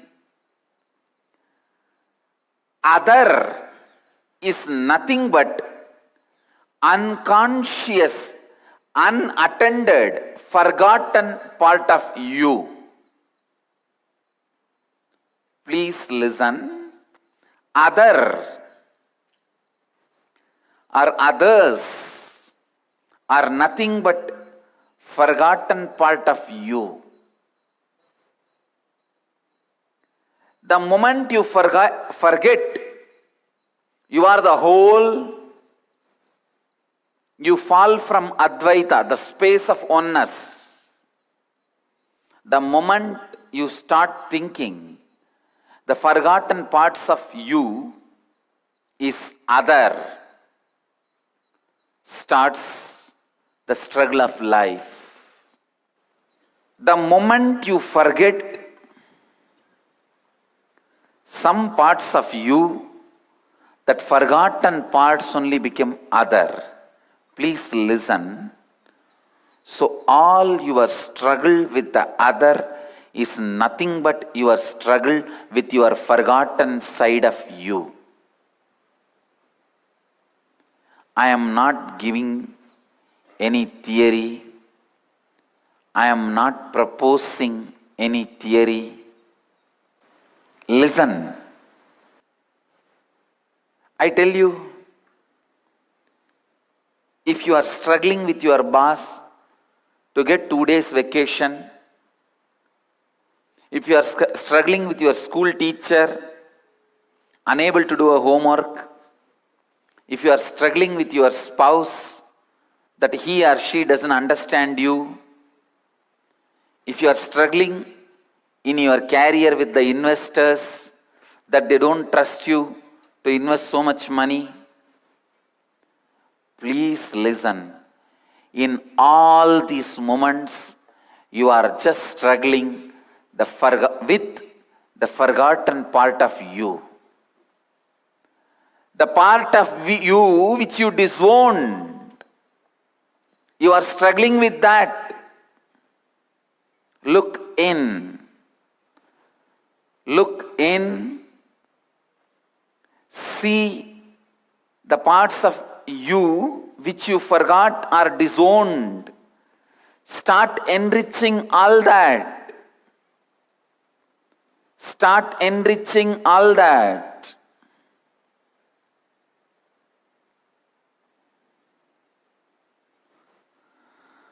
I tell you, whenever you enrich the forgotten, disowned parts of you, you enrich others.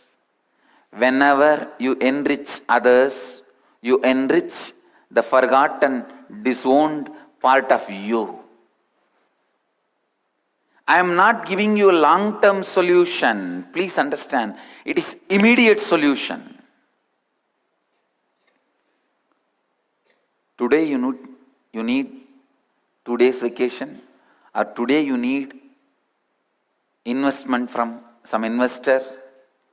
Today you need to bridge the gap between you and your spouse. Today you need some help from your brother. Today you need to make somebody do what you want. Please apply Advaita. Apply Advaita. Enrich the unattended, forgotten parts of you. You will see the unattended, forgotten parts of you which are in others will be enriched. First of all, you all need to use enriching as a plan for miracle. Enriching causes miracles. Don't think I am asking you to enrich others for my sake. I am asking you to enrich others for your sake. Understand, it is not for God's sake, it is for your sake. Of course, you are God. Continuously decide to take the responsibility for the other who are forgotten parts of you, who are disowned parts of you.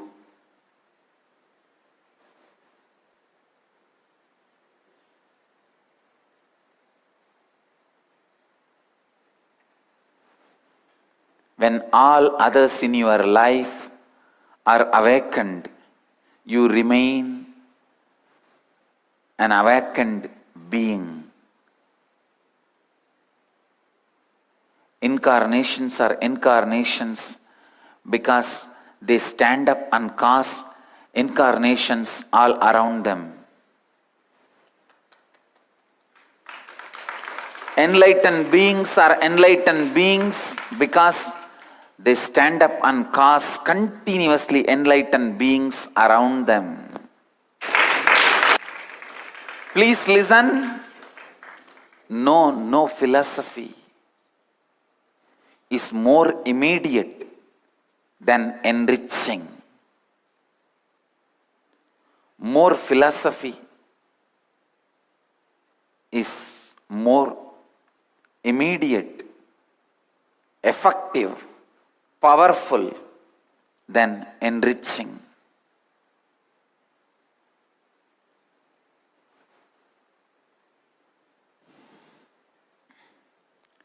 If you have a disease inside your body, start enriching everyone around you. That will enrich the forgotten parts of you. See, disease is nothing but you forgot or disowned some part of you. So the straight method to get healed from any disease, just enrich all the people in your life, especially the people who don't listen to you. who don't accept your words. Same way, if you have a relationship problem, start enriching the part of your own mind which does not listen to you. Please listen. If you have the problem that others are not listening to you or understanding you, enrich the parts of your mind, the dimensions of your mind which does not listen to you. I tell you, if you have relationship issues, if you have a problem with others, they are not listening, your investors are not trusting you and investing, your boss is not giving you job, your boss is not giving you few days vacation, your teacher is not giving you mark, whatever problem you have with others, attend to you who is not listening to you. Maybe part of you which is not listening to you and waking up in the Brahma Muhurta and doing yoga, enrich that part. Your teacher will listen to you. Your boss will do what you want. Your investor will do what you want. Please understand, if you have a disease in your body which is not getting healed, with which you are struggling, just catch the people who don't listen to you, enrich them. It will be healed. Because both are just reflections of each other. The disease you carry and the people who don't listen to you outside. And the people who don't listen to you outside, the part of your mind which does not listen to you inside, are all one and the same.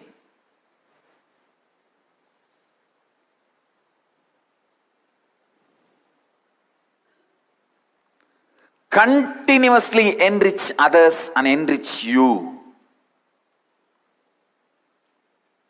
One good thing is enriching others is more easy. So start that. No, really. Start that.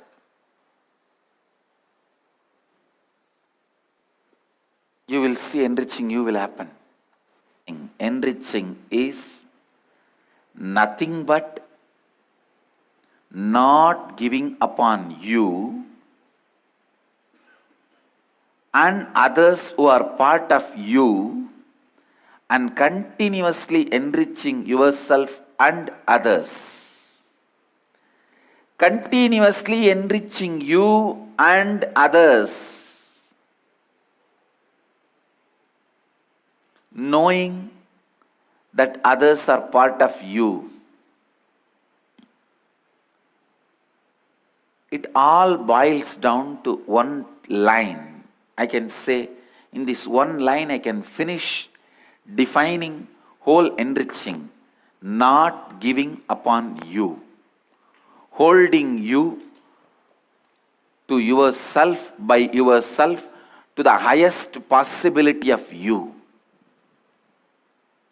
Holding you by yourself to the highest possibility of you.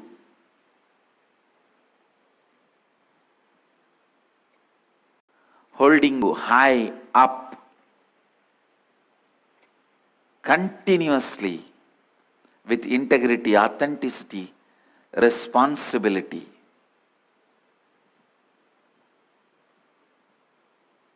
If you have a master, hold yourself high up to his anyakara. You are done. You will have everything imaginable and you beyond your imagination. Understand? If you can hold yourself up to master's anyakara, you will automatically have integrity, authenticity, responsibility, enriching and everything. If you don't have a master in your life, at least hold yourself up to whatever you understand as integrity, authenticity, responsibility and enriching. Understand, this Dhamma is self-purifying. Please understand. Any sutra has to be self-explanatory. Any Dhamma has to be self-purifying. Means, even if you start with your understanding, it will lead you to the deeper and deeper understanding and ultimately to the goal of moksha itself. Dhamma is always designed such a way that even if you start in a very raw, crude form, it purifies you, enriches you such a way, you evolve, and finally reach the goal. Please understand, it is like when you enter the school, straight away you don't start studying the PhD syllabus. You only study A for apple, B for brinjal, C for cat. But the education takes you to the next level. And you achieve the ultimate goal. Same way, Dhamma. That is why Krishna says in the Gita, even if it is practiced in a very crude form, don't discourage people practicing Dhamma, because Dhamma is self-purifying system. Vivekananda says, even the most cruel forms of practices, which you call primitive, even those things I will not try to abolish.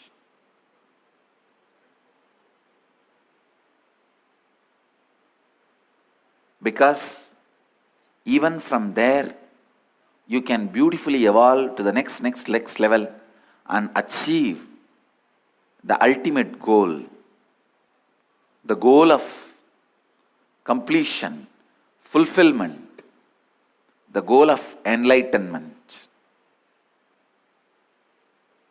It may start with a very raw, crude form, but it will reach ultimate. Dhamma. Even if you start practicing integrity, authenticity, responsibility, the way you understand, these truths are powerful enough to purify itself and raise you to the next level. I tell you, these truths are so powerful, they will swallow all your patterns and they will become the owners of your being. In Tamil there is a proverb, if you just give a place to sleep, he will take over the whole house. Same way, these four tattvas, if you just give a little place for it to be in your being, it will take over your whole cognition. Understand? I am giving you the essence of this enriching. Essence of enriching. Don't give up on you and others who are part of you. Constantly hold you and others to the highest possibility and live just for that. Think for that, act for that, be for that. Whatever is your peak possibility, think for that. That is integrity. What is your peak possibility? Act for that. That is your peak possibility. That is authenticity. Whatever is your peak possibility, be for that. That is responsibility. Thinking for your peak possibility is integrity. Acting for your peak possibility is authenticity. Being for your peak possibility is responsibility. Living for your peak possibility is enriching. I tell you,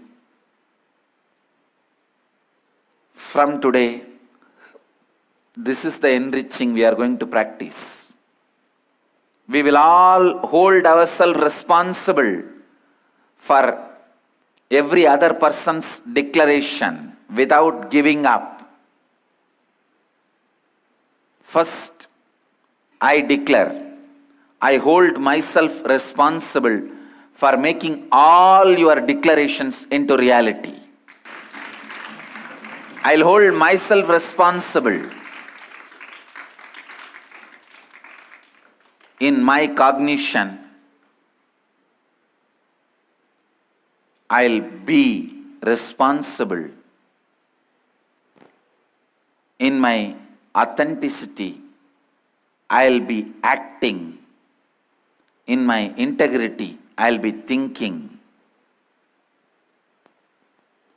to make every one of your declarations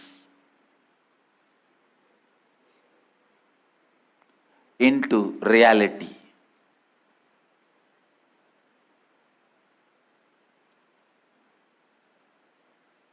I'll do it, and I can do it. I request each one of you the same way to hold yourself responsible for your declaration, your possibility, and everyone around you, their possibilities. For everything, hold yourself responsible.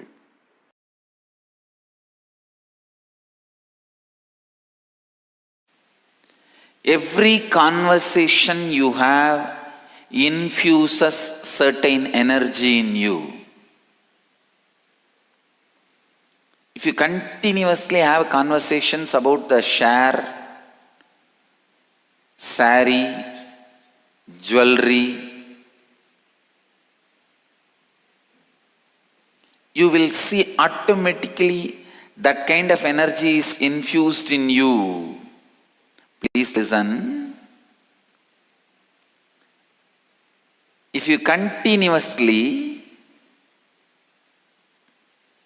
talk, have conversation about the temples, kshetras, tirthas, the desire to experience them is infused in you. Whatever conversations you continuously have, that kind of interest, curiosity, energy, inspiration is infused in you. So the conversation you have is very important because you are not only conversing with others, you are conversing with yourself also. When you are talking, you have to be very clear, you are also listening,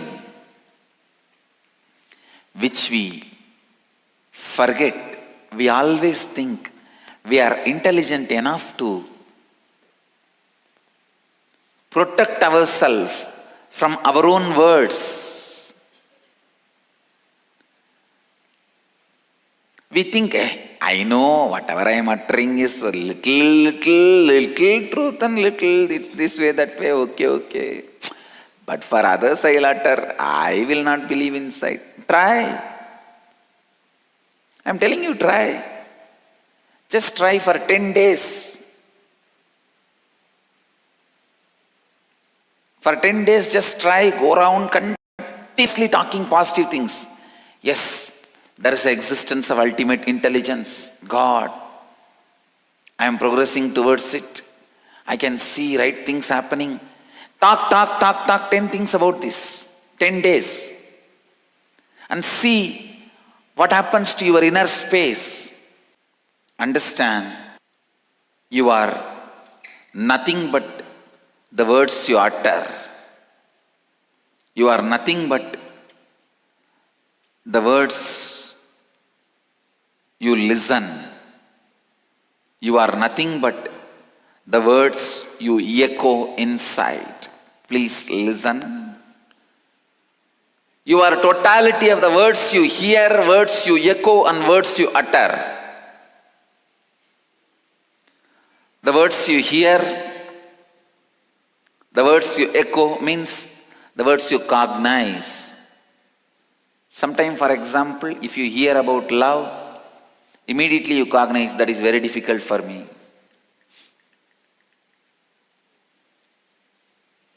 The words you hear, the words you cognize, and the words you utter plays a major role in your life. Totality of all these three is your life. All these put together is your life.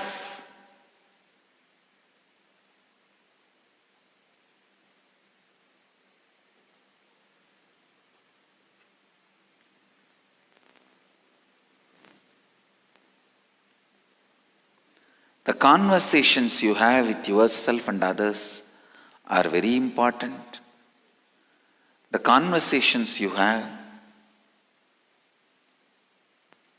the conversations in which you actively participate is very important. Sometimes one active conversation, one right conversation can just completely transform your life.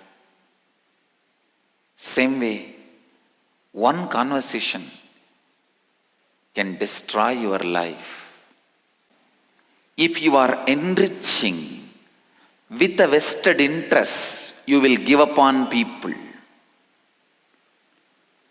Don't have any vested interest. Enrich just for the sake of enriching. Enrich just as a being of enriching. Listen, enrich just for the sake of enriching. Enrich just as the being of enriching.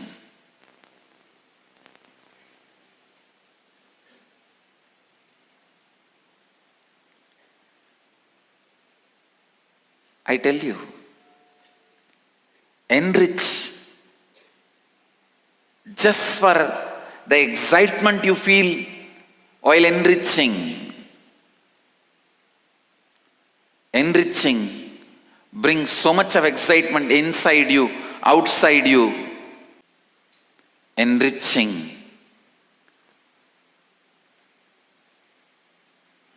makes automatically many of your incompletions to drop you. Please understand.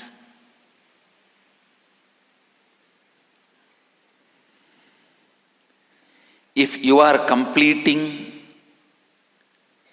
trying to unclutch, drop your incompletions, you are struggling with your incompletions and patterns. If you are enriching, your incompletions will drop you. I declare it is enriching which saved me and the Sangha from the religious persecution we were going through.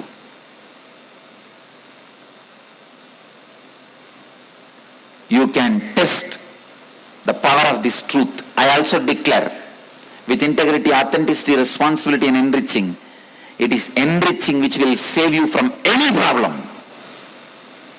You will be free from any problem. If you want promotion, just enrich 5 people. You will have promotion. If you want the relationship problem to be solved, enrich 10 people. You will see relationship problem is solved. Anything you want to achieve in the life, if you want you to be healed, enrich 20 people. You will have the healing happening in your body. Anything you want in your life, just enrich. You will achieve it. And you can test the power of this truth today. Integrity creates a space of positivity. Authenticity creates a space of possibility. Responsibility creates a space of leadership. And enriching creates a space of enlightenment itself. It is enriching, enriching, enriching. That makes the life alive. Whenever you talk to people continuously and enrich them, you become strong in those ideas. You become strong in life. Please listen, life is a power. If you want to discover, harness the power of word, live integrity. If you want to harness the power of thinking, live authenticity. If you want to discover and use the power of feeling, use responsibility. If you want to use the power of living, decide to enrich with integrity, authenticity, and responsibility. I tell you, whenever you enrich others and you, life happens in you.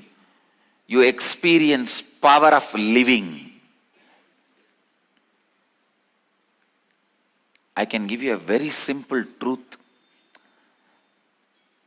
Just go on, go on, go on, go on, go on. Enrich others in your life. I tell you, best things of the life will be showered on you. From morning till night, let the enriching be your thinking. Let the enriching be your feeling. Let all your words be centered on enriching. I tell you, you will understand the power of words. Go on uttering the words which enriches others. Go on thinking how to enrich yourself and others. Go on feeling how to enrich yourself and others. I tell you, align your living to enrich others. Even if you are working in Microsoft, understand you are enriching people. Just understand clearly in your thinking, you are enriching the people. Don't have the self-doubt. Complete with it. Even if you are weaving the clothes, you are enriching somebody with clothes. Even if you are doing agriculture, you are enriching somebody with food. Even if you are working in the army, you are enriching your country with security. So whatever you are doing, you can understand, you should align yourself. Realize how you are enriching others. I tell you, understanding whatever you are already doing is enriching, and expanding your life in the line of enriching will make you realize the power of enriching.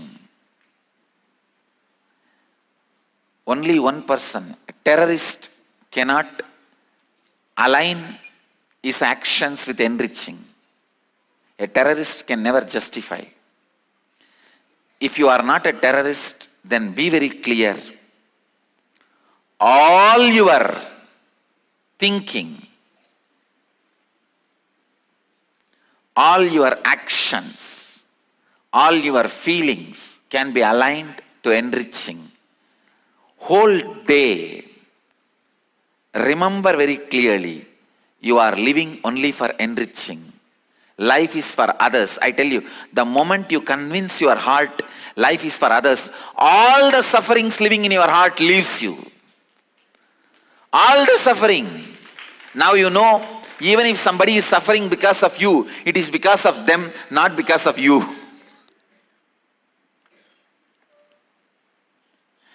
It is because they do not know about life they are suffering, not because you contributed to their suffering.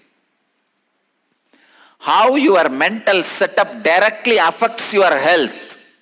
Person decide to hold, decides to possess, decides not to enrich, not to associate your life with world, with humanity.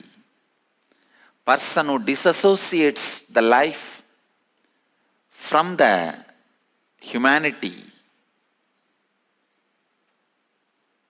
creates diseases inside your own system. When you continue to enrich, when you decide to enrich, when you decide life is for others, all the greatest things are showered on you and continues to get showered on you. Whether it is wealth or power or intelligence, energy, everything is continuously showered on you. When you decide to enrich yourself and others, I can say that is the best selfish decision you will make in your life. Please listen, I am using two words, best selfish decision. That is the best selfish decision you will make. Deciding to enrich yourself and others, aligning yourself to enriching is the most but best selfish decision you will make.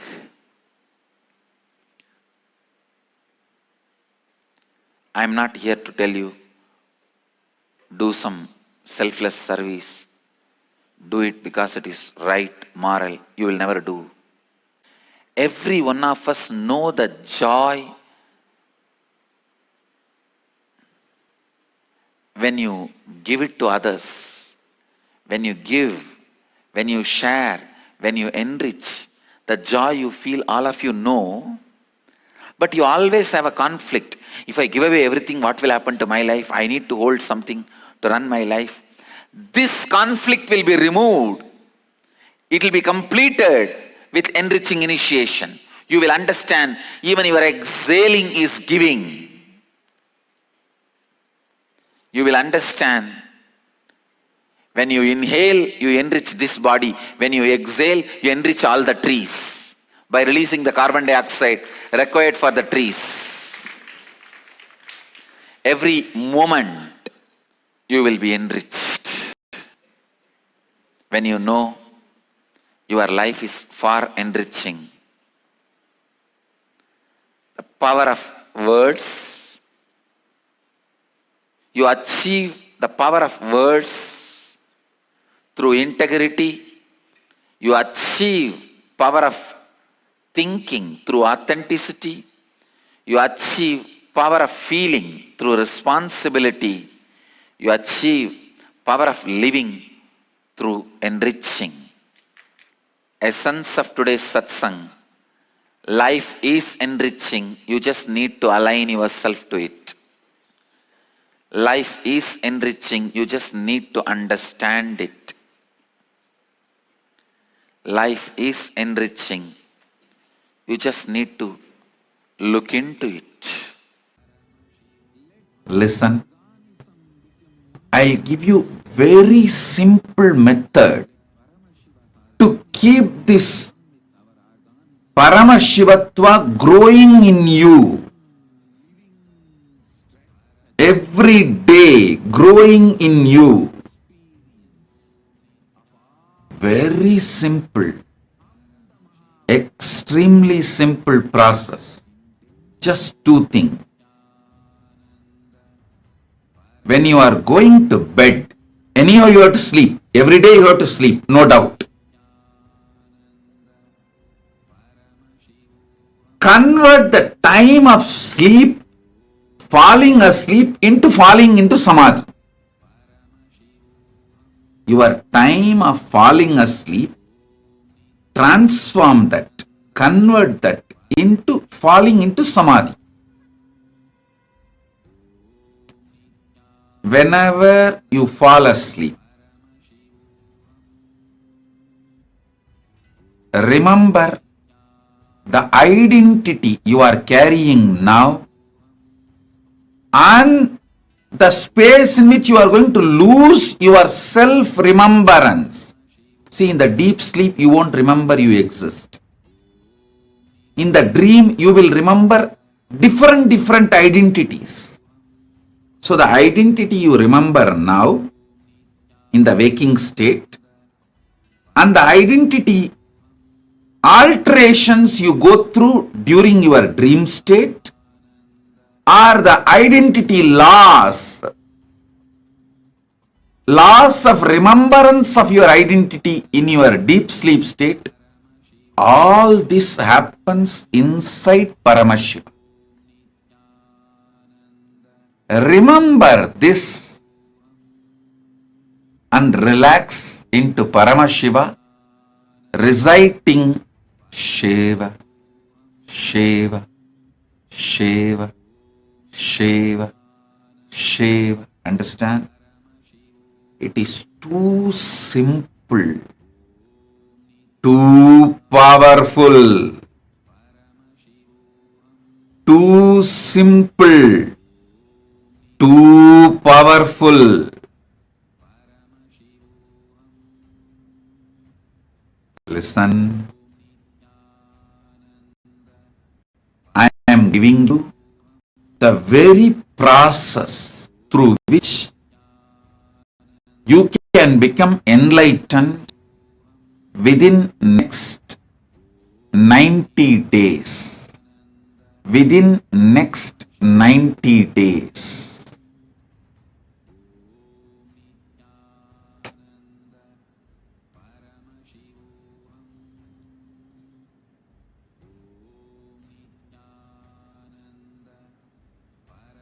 It is such a simple process.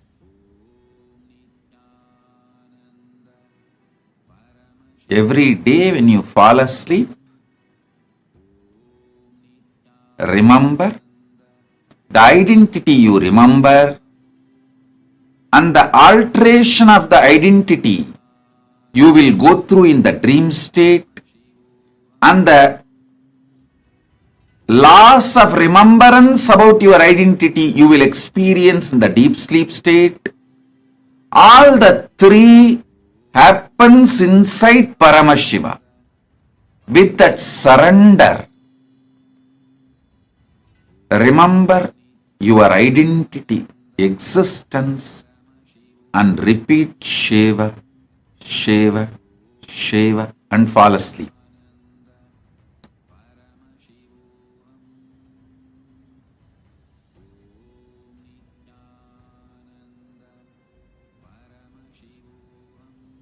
Second instruction, very, very simple, but very powerful.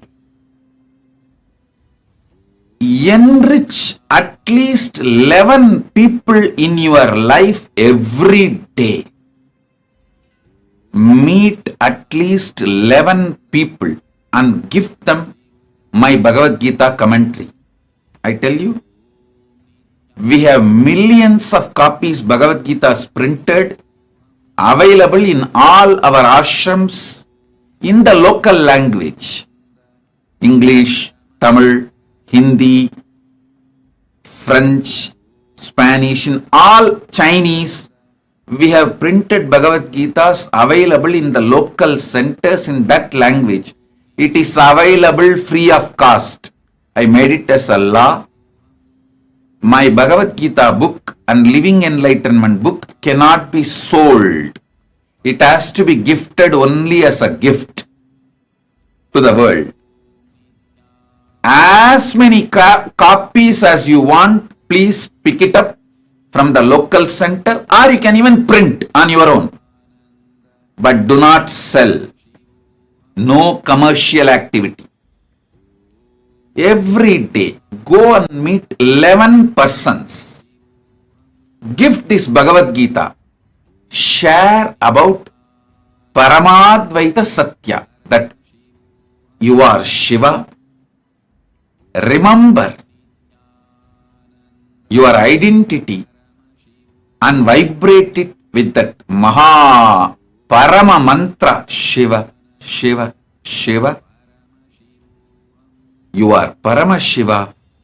You should experience Paramashivatva.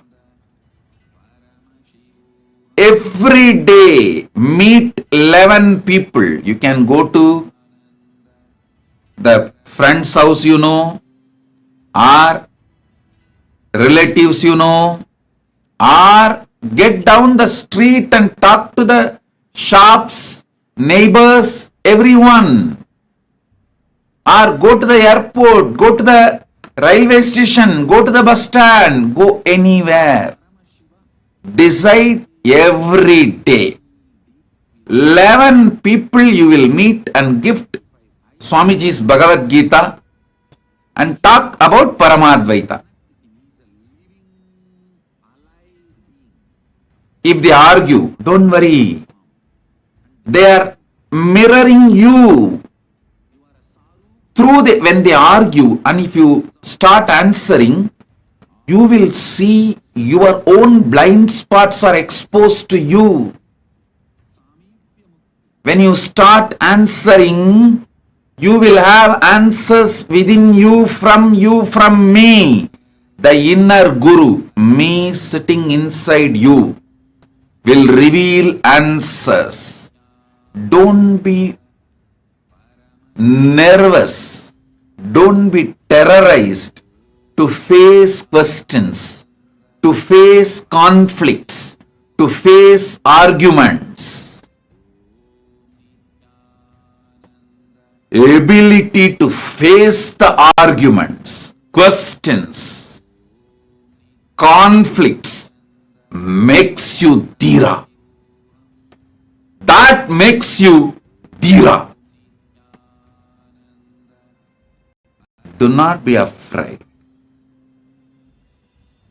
I tell you, anyone who considers yourself as my devotee, my disciple, if you think you are my disciple, if you think you are my devotee, it is a fundamental rule for you. I know this will make you enlightened.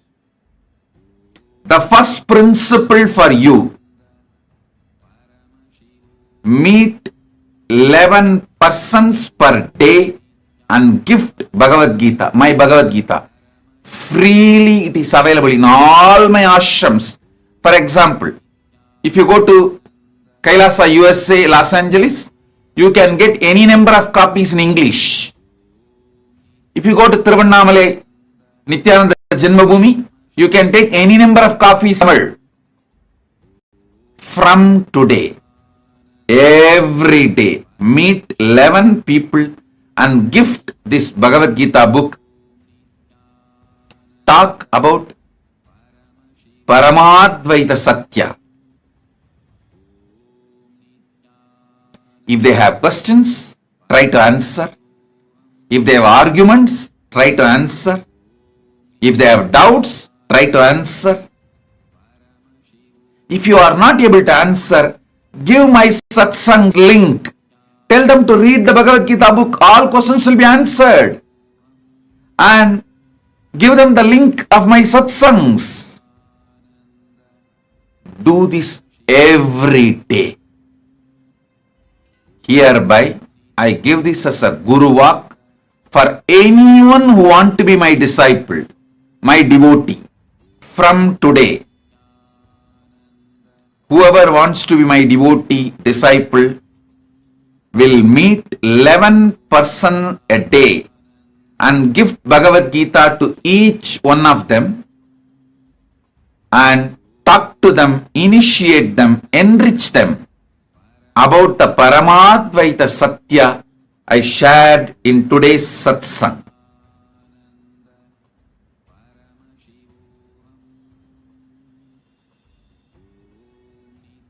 And if they feel grateful and give you something for that book, Do not ask money. Do not ask anything in return. You give purely as a gift. If they want to give something in return, bring it and offer it in the temple. They can give just one handful of rice. Bring it and cook and do annadan in our temples. They may give even 1 cent. Bring it and offer it in the hundi. Do not expect anything in return.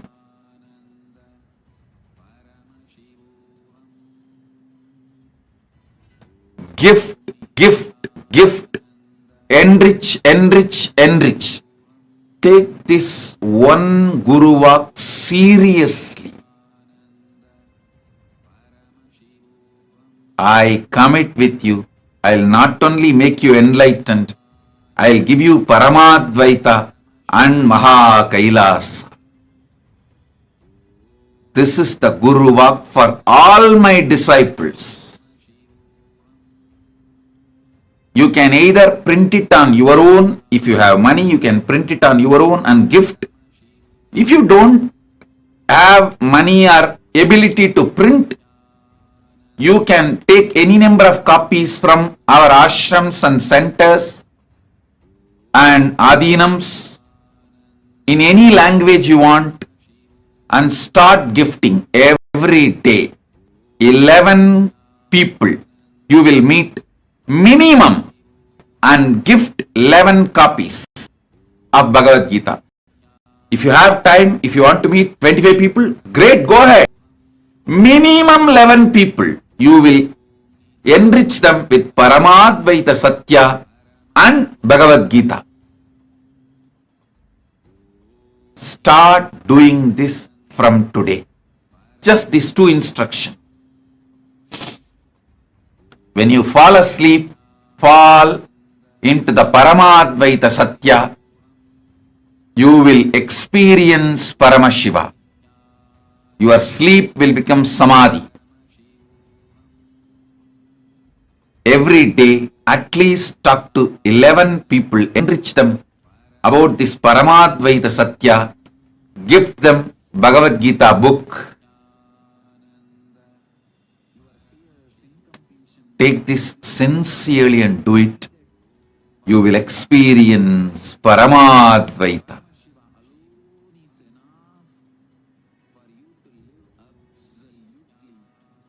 This is my boon, promise, commitment, Guru Vak for all of you.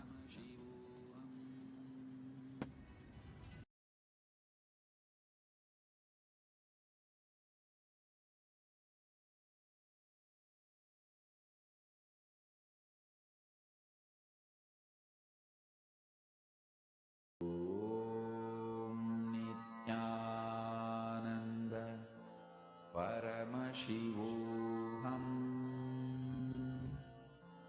Om Nityananda Paramashivoham. Om Nityananda Paramashivoham.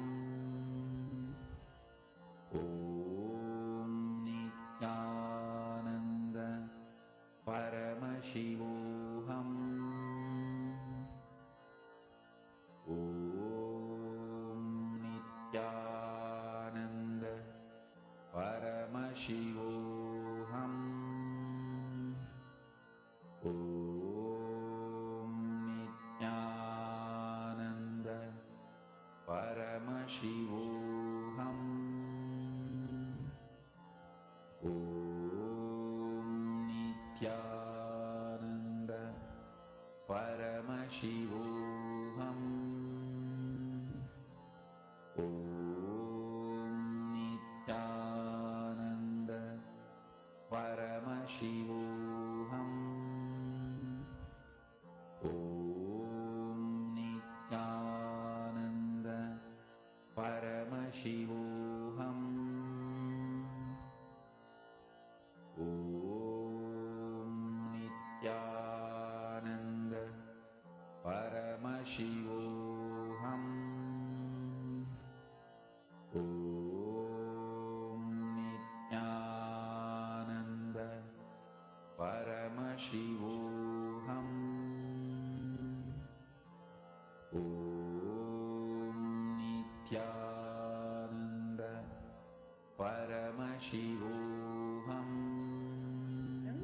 Attendum to all the participants. Are all of you able to see me and hear me clearly? Are all of you able to see us and hear us clearly? Attendum. Now what all of us listen to? LIFE. Life is for enriching. A very, very, very powerful session Swamiji just revealed to all of us and took us all through a series of powerful cognitions and revelations. Listen carefully. This one cognition, understanding about enriching, can tremendously help you, whether it's in your business, it's in your relationships, even it's in your self-confidence, how you feel empowered about you, how you feel inside you about you. Enriching is the key for success. In so many levels, enriching can help you tremendously. Especially, let's say you want to build a team around you, you want to have more relationships in your life. Just enriching can transform your relationships in your life, can transform the ambience you have, can transform even the way you are working.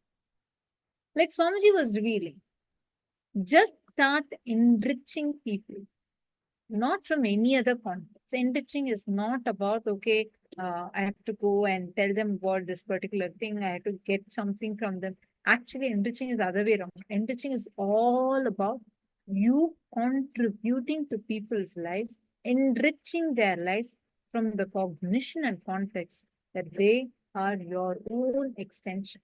Because they are a part of you, you are enriching them. From that cognition, anything comes, any action, simple action, like somebody said, even if you just go and give a hug to a person, liberate them from their suffering at that point, that is also enriching. Enriching is basically whenever you are giving that, how from the powerful cognition, when you are transforming, contributing to somebody else's life, just from this one fundamental cognition as your base, where you cognize inside of you, oh, the other person, there is no other that is existing. They are your own extension. Very importantly, Swamiji revealed how life is a huge mirror. It is continuously reflecting whatever you are having inside of you. Constantly it is reflecting that. If your spouse is not listening to you, don't think it is something wrong only with your spouse. It's actually a reflection of what you carry inside of you. Just a simple, even a simple thing, you are just inviting someone to come and sit in the Paramashivoham program. And by Swamiji's grace and blessings, they get tremendously transformed. That is enriching. That's a very powerful enriching. Giving the best, whatever you have as the best, from the cognition that you are enriching them, not because you want good names. See, charity is not called as enriching. Charity also can be a form of enriching if it is done in the right context. Charity is not the same as enriching. Because the context matters. You may give it to have a good name. You may give it to have that just that good feeling. But is it coming from the cognition and context that the other person is a reflection of you? The biggest wealth is the ability to relate with a large number of people with love. Toxic way of relating is rude. When you start causing others reality, suddenly from thousands of directions, 10,000 hands will come and cause your life into reality. So much of auspiciousness will be showered upon you. Actually, that is how when Swamiji started, right? What did Swamiji have? Nothing, literally nothing. There was no resources. We keep telling this again and again because when Swamiji started, Swamiji did Parivrajaka with literally no possession. One walking stick Swamiji had and the cloth that Swamiji was wearing, that's all. Nothing else Swamiji had, not even a pen or a paper. So when Swamiji started the mission, he built brick by brick, starting with enriching and crossing people's reality. Swamiji used to sit on the cycle, take a ride for almost 20 kilometers from the Adi Kailash, currently where Adi Kailash is. That time it used to be a forest. Swamiji used to go all the way to hospital, sit, talk to the people there who are sick, help them, give them healing, and healed so many people. And from that, today it is standing as the first nation for Hindus, Kailas. It is Swamiji work with each one by one at a time, one at a time. From this powerful cognition of enriching and causing others' reality. So any of you want to be successful in any project that you're taking, you should just start with this enriching. Enriching and causing of this reality is the most powerful strategy for your life. So the first thing, Swamiji beautifully shared, I'm just going to be reading out as Swamiji had shared and in Swamiji's own words. Swamiji shared how he tirelessly enriches millions of lives. First thing, you are not a number for me. There is no vested interest. There is nothing which needs to come from outside to complete me. When I do not look at you as utility, when you are not a number, you are a being for me. I attend to you as a being. Because I attend to you as a being, everyone feels their core is attended. Beautifully, Krishna says in the Gita, I work and make everyone work, but I have nothing to gain by my work or others' work. Fundamentally, my cognition is clear. You are not a number for me. You are a being for me.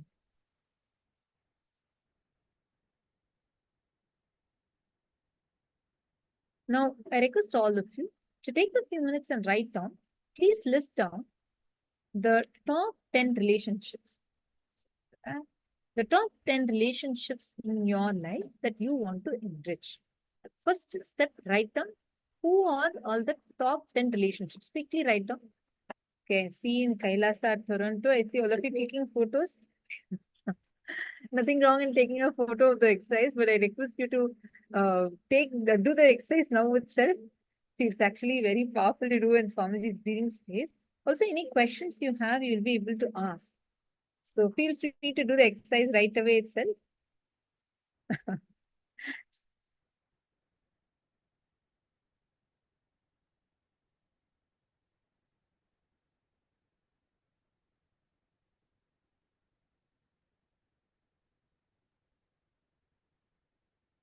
So all the participants here, are all of you understanding? Quickly, take a few minutes, write down the top 10 relationships you have here.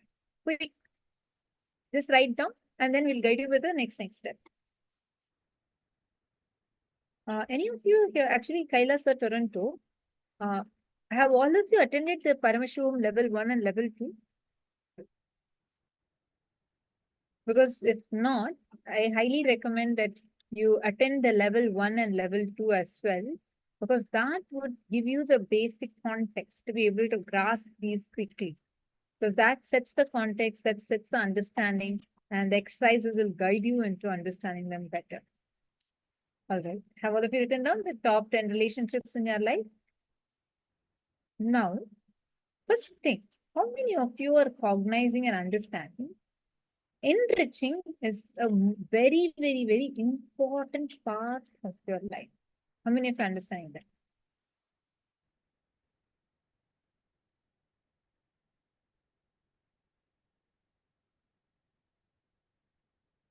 Nityanandam, Ayya Nityanandam, yes, and nice to see you in Canada. Subramanyam Ayya, Nityanandam. Nityanandam Ayya, Subramanyam Tyagaraja Ayya. Right.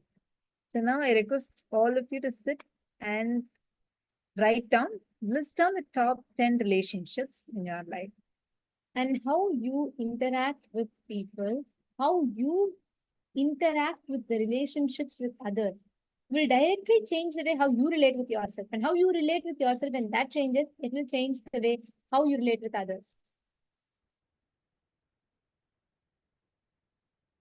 Now, in these relationships, pen down what are the ways stepping up your integrity, authenticity, and responsibility in all those relationships.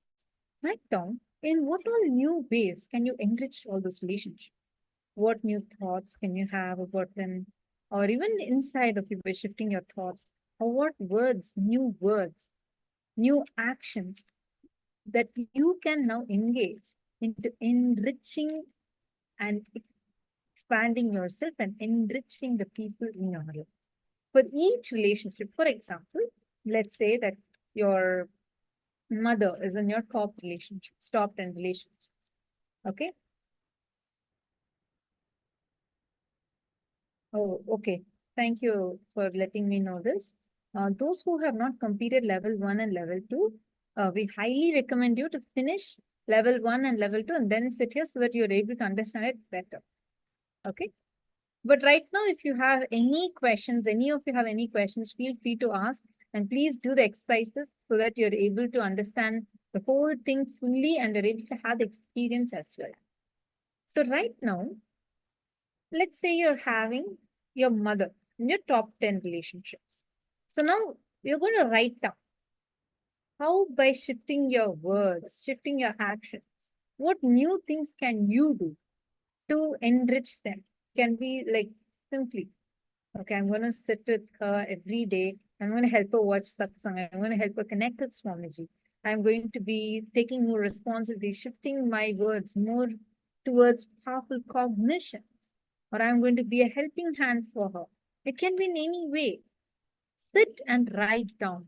Write this down. Look in and write this. We're going to give you all a few minutes to do this exercise. Please start now. Feel free to post any sort of questions that you have.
Hope all of you have finished writing.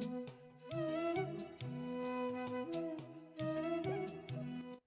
Now, see, with this one declaration, decision, where you decide strongly that let me take this responsibility, whether it's helping them, changing their lifestyle, helping them with connecting them to Swamiji in any manner, make your life more and more enriching things.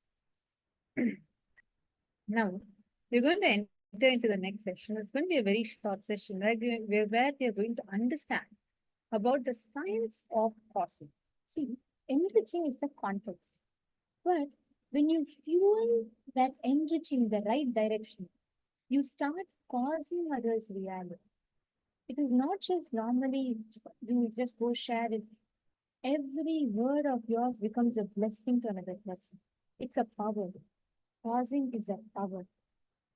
All of you can experience this. And right now, we're going to understanding how we can experience it. We're going to be learning that sentence.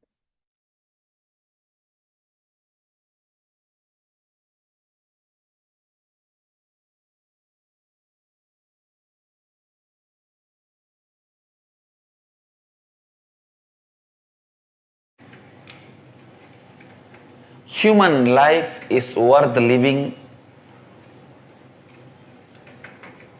only when you can make it as you wanted.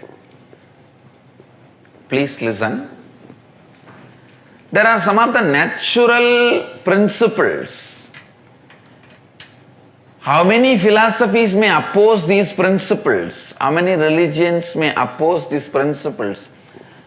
How many gurus may try to suppress these principles? Listen, those principles never get destroyed. This is one of the type of principle. Human life is alive only when you can make what you want. The fulfillment in the life happens only when you make your life as you want. Either you try to complete it from the direction of causing what you want or altering what you want. You can achieve completion, fulfillment by altering what you want. And you can achieve completion, fulfillment by achieving what you want. Trying to change what you want or constantly trying to achieve what you want. Neither these two can reach completion, fulfillment. Bringing intelligence into what do you want and bringing power to cause reality, bringing intelligence into what do you want and bringing the space to cause what you want as reality. When you bring intelligence into what you want, awareness into what you want, that goes through a certain natural transformation. What do you want? Then create a space to cause that as a reality. That is the completion of life. Fundamental principle is coming to conclusion to enrich and cause. Only if you decide to enrich and cause, energy will start oozing in your life. Energy starts oozing in you only when you decide to enrich.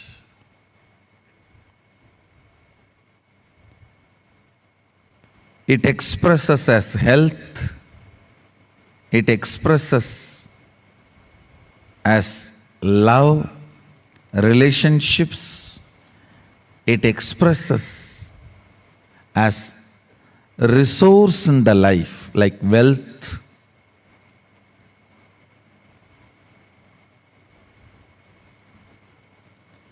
What's the biggest wealth, you know? Ability to relate with a large number of people with love is the best wealth you can have, which will never leave you.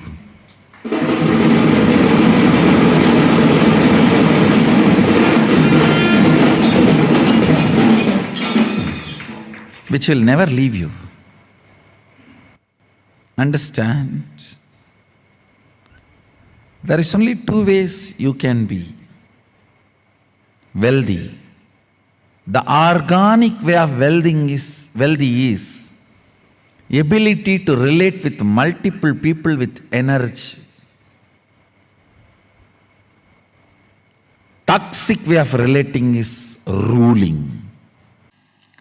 First of all, you need to understand enriching is the only possible way you can relate with the universe, with others, which can expand you also.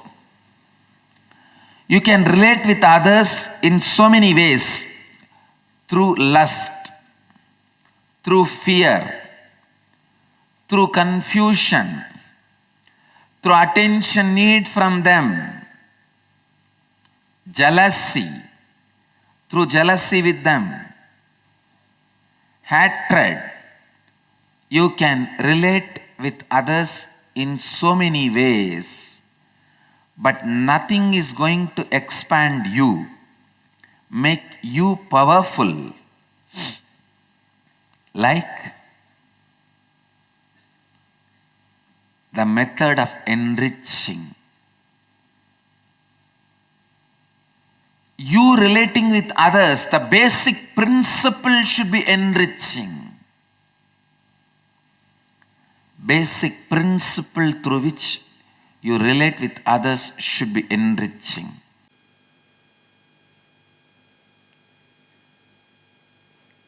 Whether it is the relationship with others or relationship with God, it has to be from the attitude of enriching.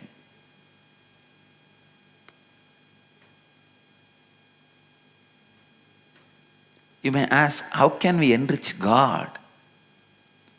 Your creativity can enrich God. Listen.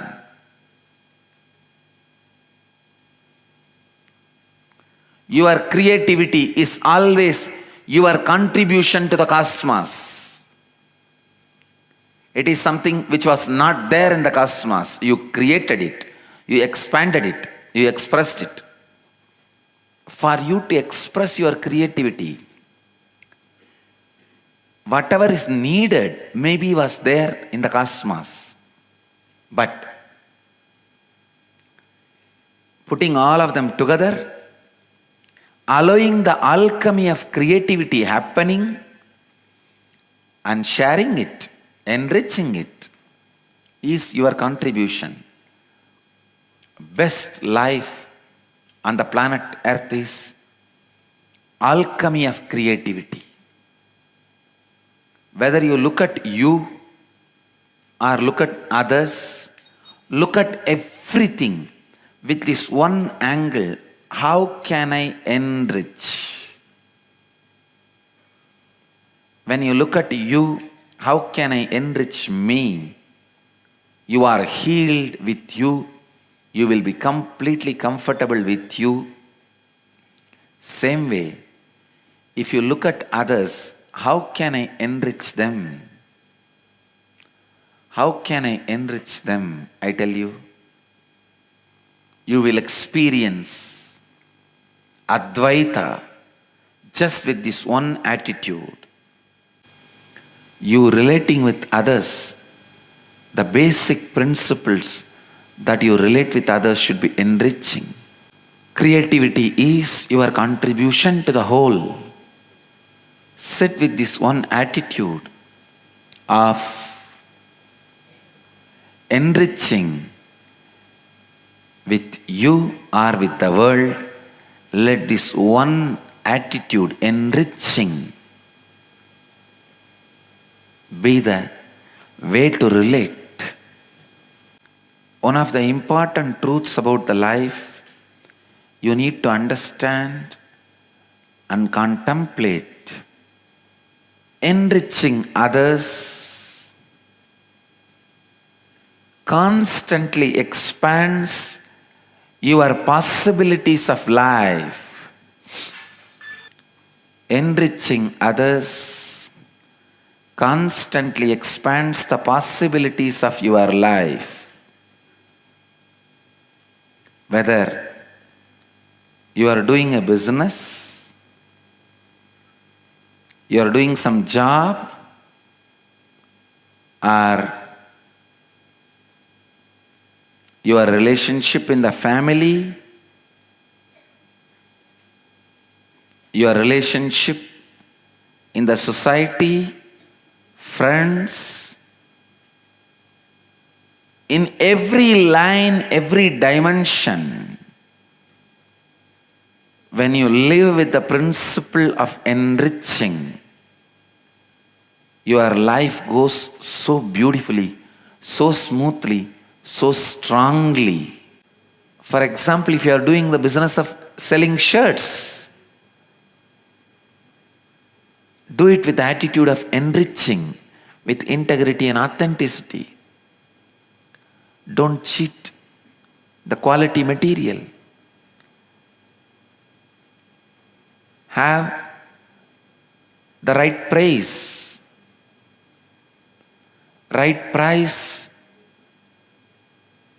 for the product.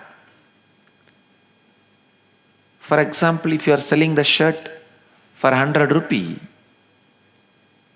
you know very clearly, even if somebody is having 100 rupee, they cannot wear that 100 rupee.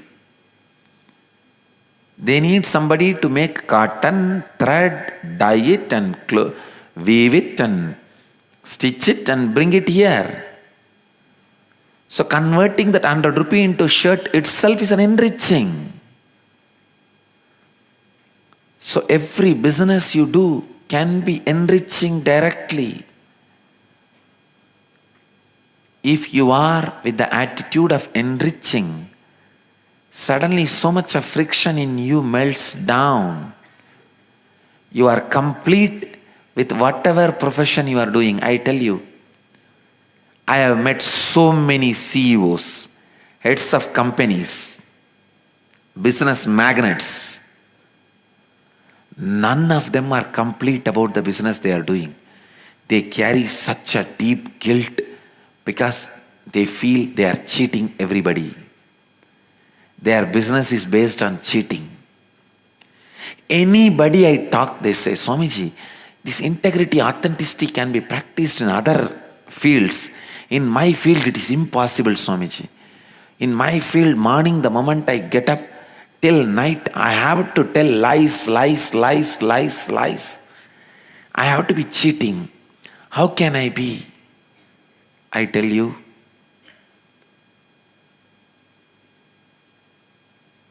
you are not bigger than cosmos.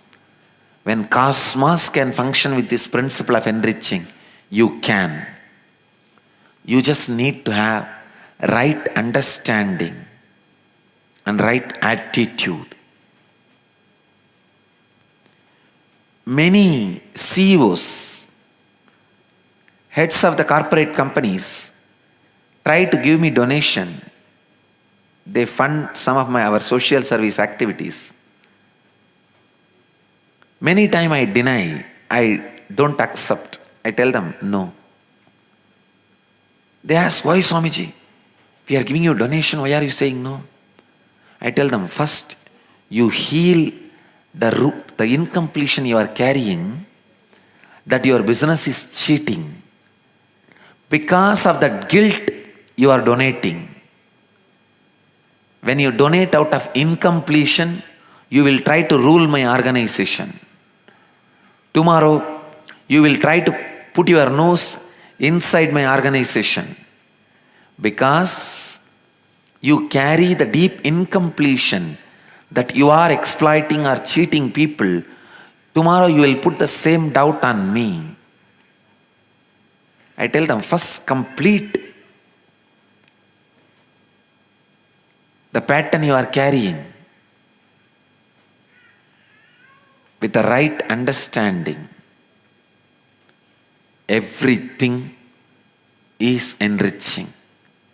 With right understanding, everybody is enriching. You just need to have understanding and shift in your cognition. Simply your actions will transform. Your way of cognizing will transform. You need to understand. Enriching adds so much to your inner space.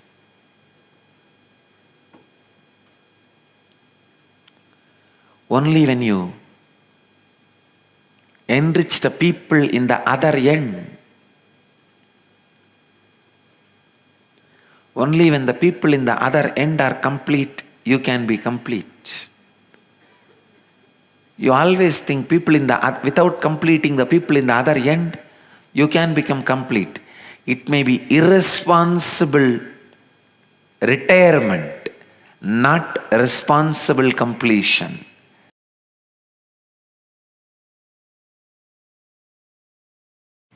I welcome everyone. Now I am entering into the real solution. Understand? Completion solves but does not dissolve.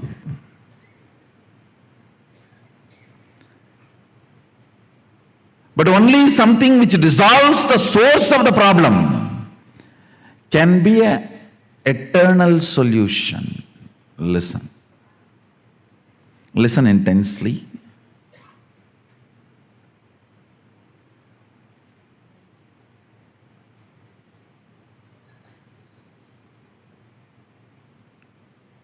Dive into your depth.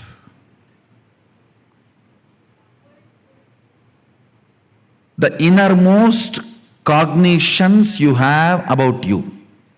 How you cognize you. Sit with yourself seriously and ask, do I really want to transform?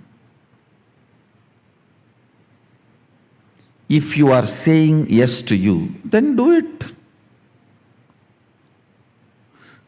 Who is stopping you? Ability to speak to yourself, convince yourself, is what I call tapas. Tapas does not mean you sit in the center of the fire, you don't eat, or you eat certain food, or you take bath 2000 times in a river, or you go to certain temple. I'm not saying all that is not useful, all that is useful in different way. Real tapas is ability to sit with your depth and make your depth listen to you. Convincing your cognitions to change, evolve, transform, and build new cognitions. Listen. Convincing your cognitions and change, evolve, build new cognitions. After all, it is nothing but updating your inner software. Nothing more than that. It is just updating your inner software. One nice thing about this inner software, when you update, even your body starts, hardware also starts changing. Understand? Agama is the oldest software, revealed 60,000 years before for human beings, human consciousness. Maybe you can call it as Windows 1. Every incarnation is updation. The message comes. You want to update now? Remind me later. Do it in the night. You can choose anything. Every master is an updation. Is an update invitation. Windows 2, 3, 4. Now, after tired of sending windows, the door itself is opening.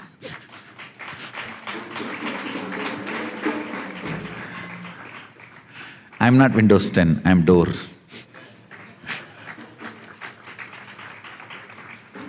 Understand, upgrading your cognition, what you feel about you, what you reveal about you, and how you feel about you. Updating your cognitions is all needed in the life. Completion itself is nothing but helping you to update your cognitions, upgrade your cognitions. Completion itself is nothing but upgrading your cognitions.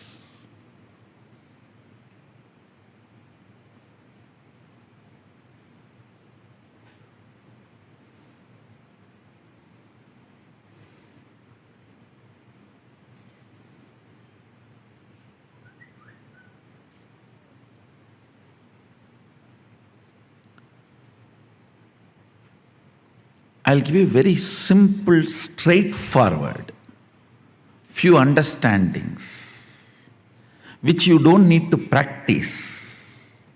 That is the problem. Anything you do not need to practice, you don't respect it. Only if you are tortured, you think you are given big things. No, really. The cognitions I'm going to share, you do not need to practice. You just need to chew it, like chewing gum. While you are sitting all by yourself, just chew it. Yes, seems to be right. I think this guy is cool. Maybe he is speaking to me only. That's all, just chew it. Does not need to practice. Listen, basically,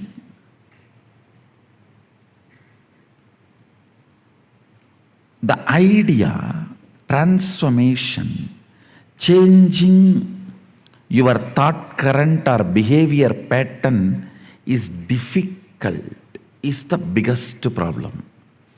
The moment you decide your thought current, your behavior patterns are difficult to change, you become old. Do not listen to the part of you which says transforming is difficult. Listen.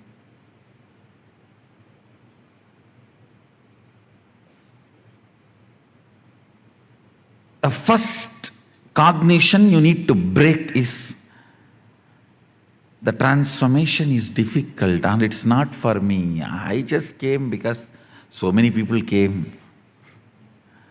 I came because my neighbor came. I came because my opposite house person came. Wherever he goes, I go and see what is going on there. So I came behind him. This is not for me. Listen.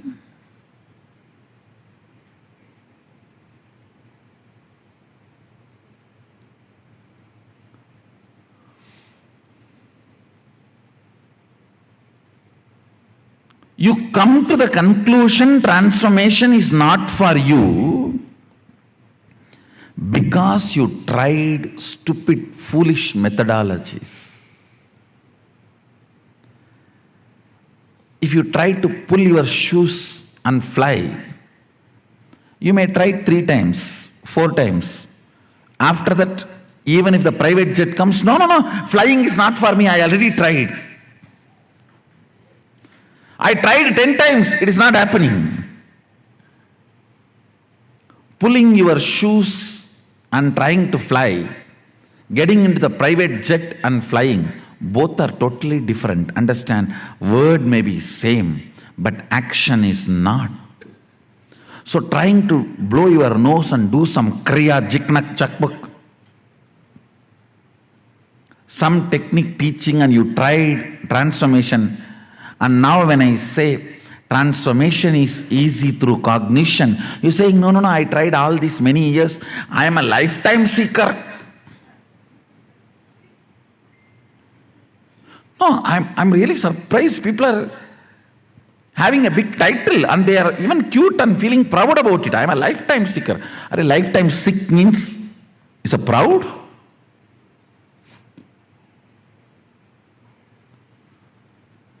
I'm lifetime seeker. I go to all gurus and check out everyone. I'm almost now off guru. No, there are many. Only that kind of people come to me. I don't know why. Only after going everywhere and getting nicely beaten.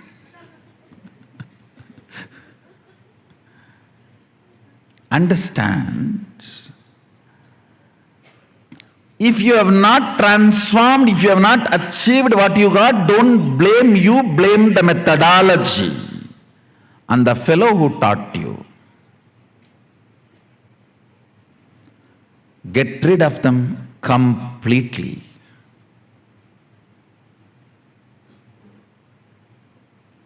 Listen, trying to pull your shoes and fly, getting into the private jet and flying is totally different. So, this cognition that I cannot transform or transformation is too difficult, I've done everything, I tried everything, it is not working for me, that needs to be broken first, very seriously. Very seriously. Understand?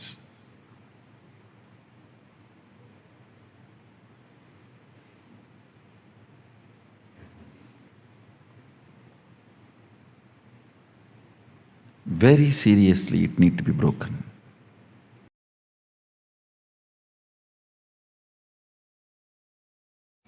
Please listen. Align your whole thinking, whole life for others. The secret of success is your sincerity to be a cause for others' reality. Whatever field you may be, whether you are a doctor or an engineer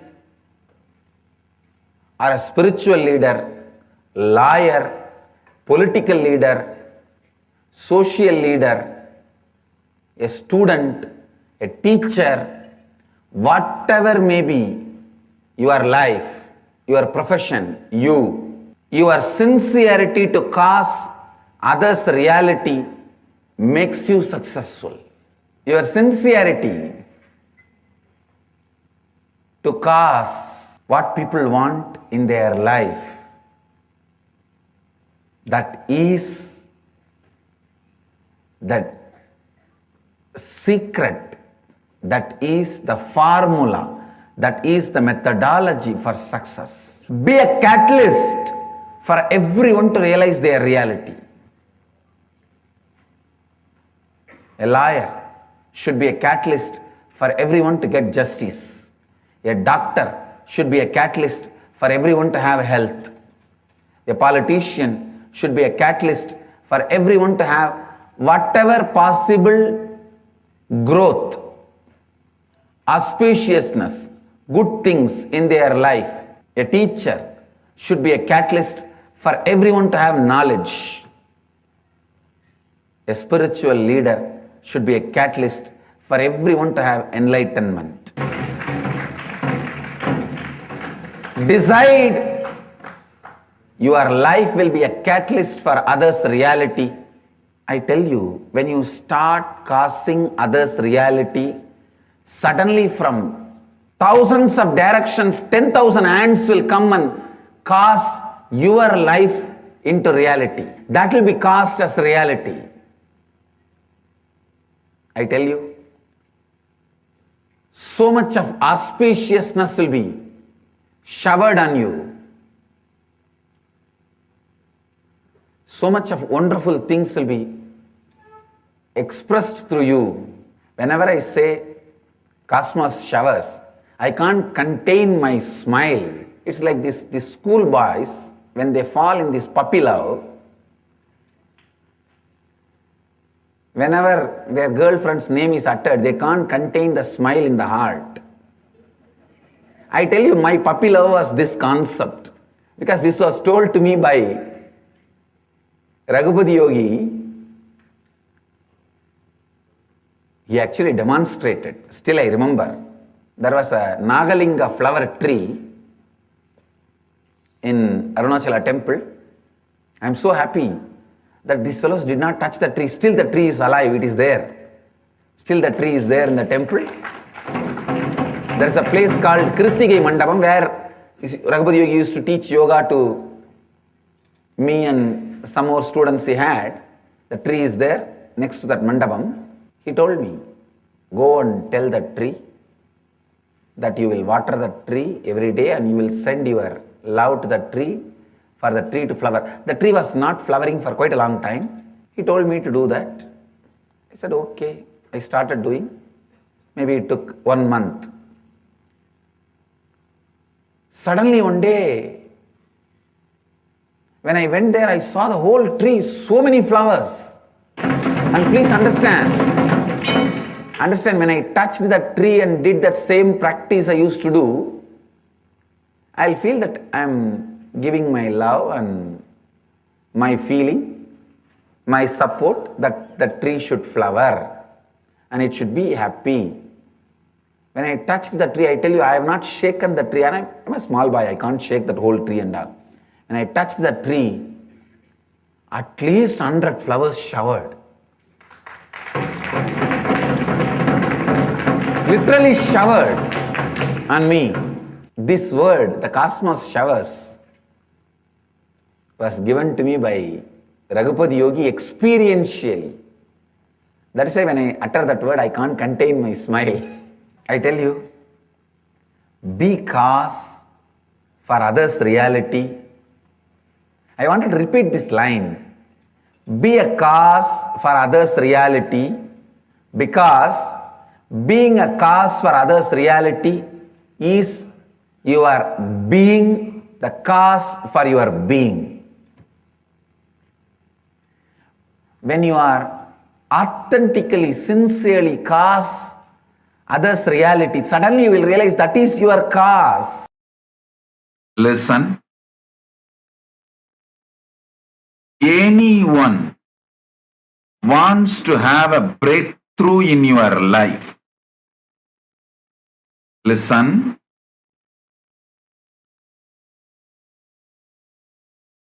Anyone wants to have any breakthrough in your life. Take this enriching as a lifestyle. Listen. When you start enriching others, you will have thousands of powerful cognitions, clarity, answers, breakthroughs in your life.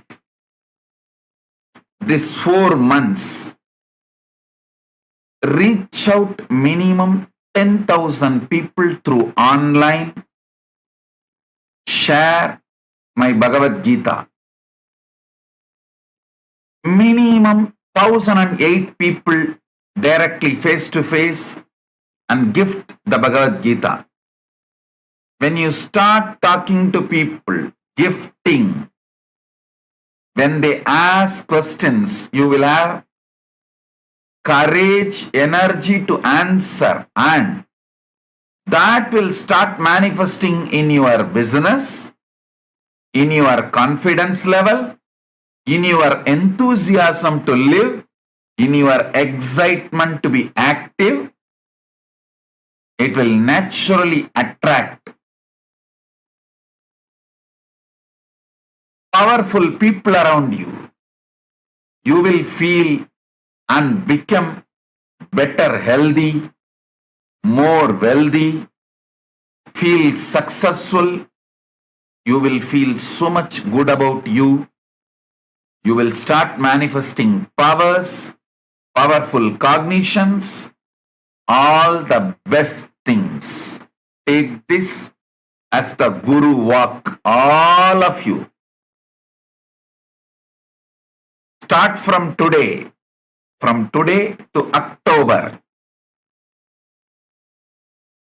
Clean up, iron out your way of thinking and living through enriching. Online, the book is available freely. I'll project the link. At least reach out to 10,000 people. Only if you have a goal, you will actively, continuously remember. Gift this book, invite them, enrich them to attend Paramashivoham program. Each one of you reach out at least to 10,000 people online, 1,008 people offline. Start doing this. You will have a breakthrough in your life in every level. If you are serious, sincere about having breakthrough in your life, if you really want to have a breakthrough in your life, physical health, mental health, feeling excited about life, enthusiastic about life, active about life, if you want to have a powerful cognitions, if you want to have powers, if you want to have enlightenment, everything, take this one responsibility. Take this one activity as the Guru walk. As my Guru walk, take it up and start doing. Share with the 10,000 people Bhagavad Gita digital version online. Share at least with 1,008 people directly the physical copy of Bhagavad Gita, direct face-to-face offline. Naturally, people will question you, ask doubts, queries, clarities. You will naturally start flowering, becoming active, becoming excited, enthusiastic. From inside you, you will have so much clarity, so much powerfulness, so much energy, so much excitement. You will manifest so much. You will have a great breakthrough. Start. Om, Om, Om.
It's a love that gives you that experience. Love makes you experience this ekatva, and after experiencing ekatva, the utility of the ekatva,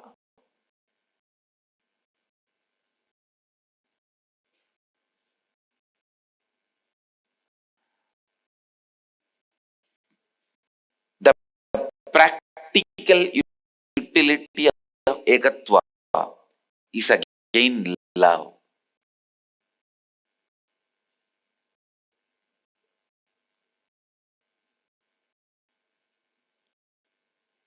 That's the reason suddenly I am turning the whole attention towards love.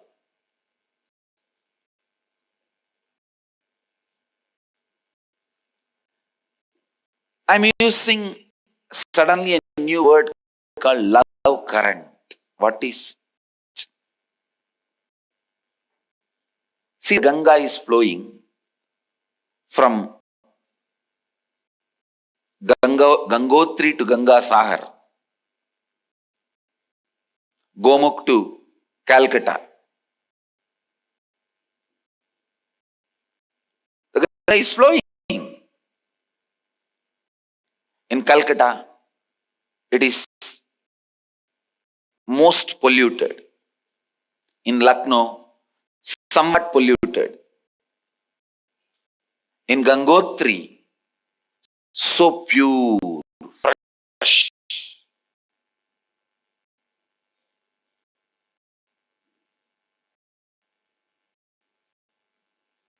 Whether it is somewhere polluted, somewhat polluted, pure and fresh, the current of Ganga is current Ganga. Same way, your love, somewhere it will be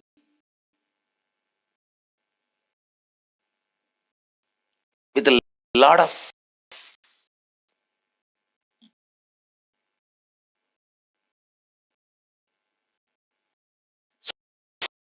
selfishness.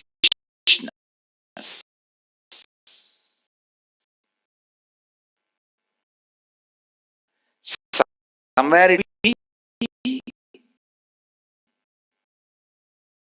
like a business give and take.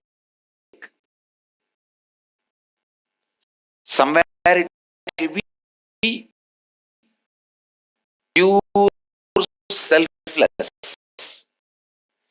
Somewhere it will be not just selfless, amazing sacrifice. But love current is current. Don't damage. In the initial level, even if it is selfishness, give and take. If you are active,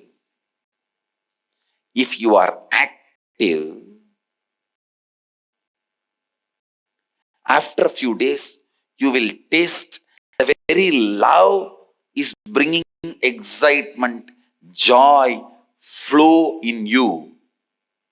When you taste that, your whole interest will turn towards that love which makes you flow, irrespective of somebody receiving, not receiving, reciprocating, not reciprocating. You will understand that love makes you so powerful. The love current, the current itself should be encouraged, because ultimately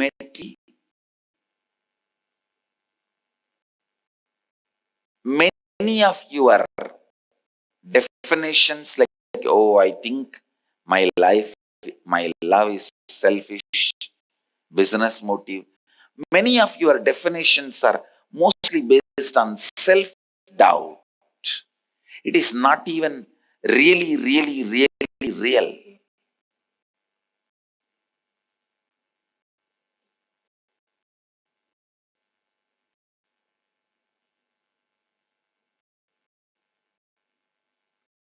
Understand?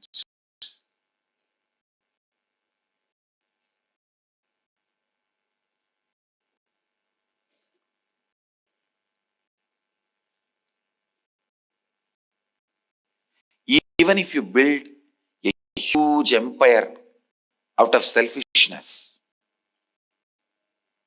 what are you going to do? When you die, you are going to leave the whole thing for humanity. So the moment you leave the earth, the whole thing has now become selfless. So where will you define selfishness and selflessness? And there may be some people, in the name of selflessness, just sitting and eating, not creating anything. When they die, they have not left anything for the world. So whatever they did is only a selfishness. They may claim it is a renunciation, but end of the day, it is just selfishness. They only sucked from the earth, sucked from the human society, never give anything back. So I tell you, always encourage creation, discourage demolition. Encourage creation, discourage laziness.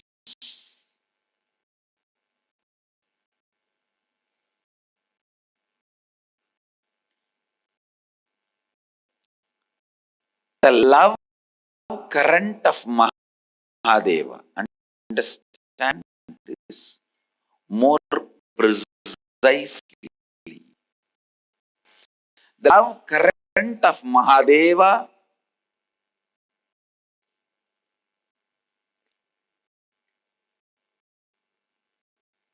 you can see throughout the way he has expressed himself, connected with humanity, whether it is cutting the head of the Ganapati or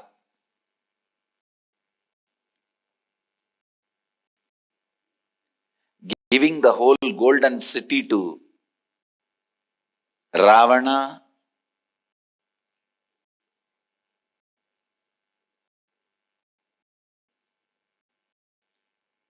the whole Puranas,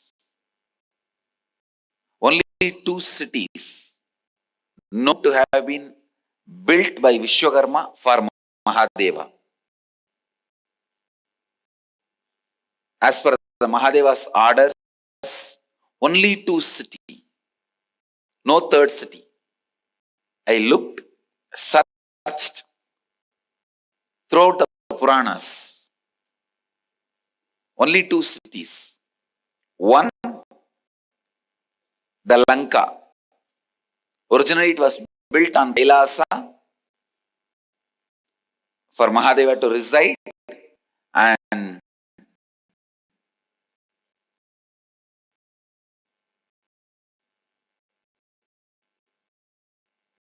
it was away to Rama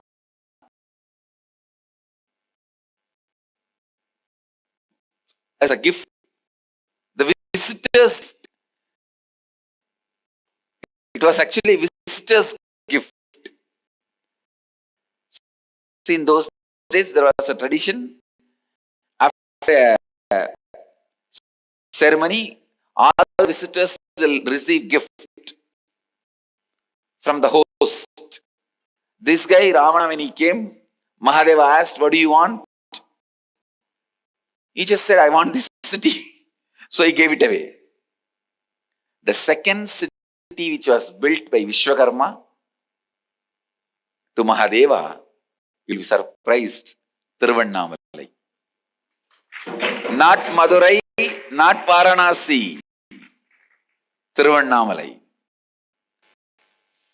Whether it is cutting the head of the Brahma as Kala Bhairava, or cutting the head of the Daksha as Veerabhadra, as seeing and teaching the science of enlightenment to the very rishis who did the yaga yajnas to destroy him.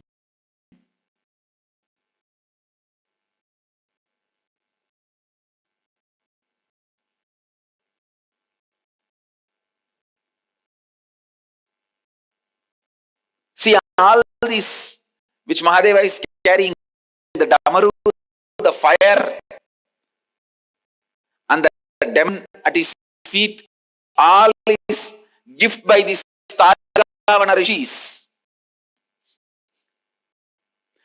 They sent all this to destroy Mahadeva.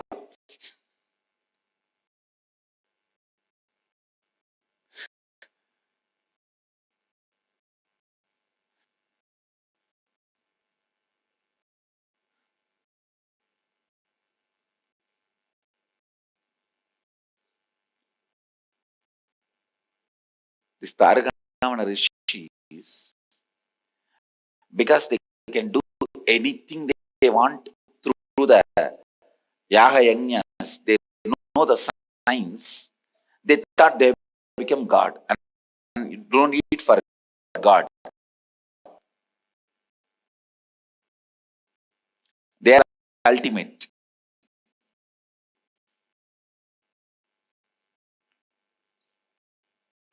So Mahadeva has to make them understand. It's like many people telling, oh, I'm okay, my life, I'm happy, I'm okay, why do I need spirituality? Okay, you are happy now, but in one small tatak, imbalance, over. So now Mahadeva has to come and tell them, fool, you are happy because everything is moving as you want.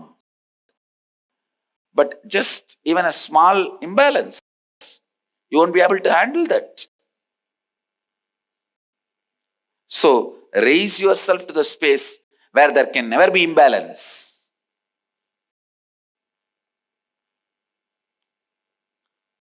So the exact spot where they had incompletion is too much possessive of their wives, these rishis.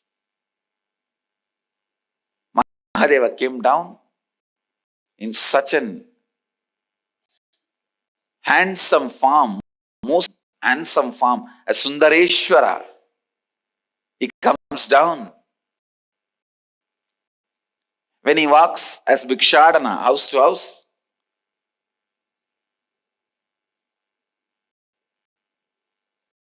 see, the form was beyond any human beauty.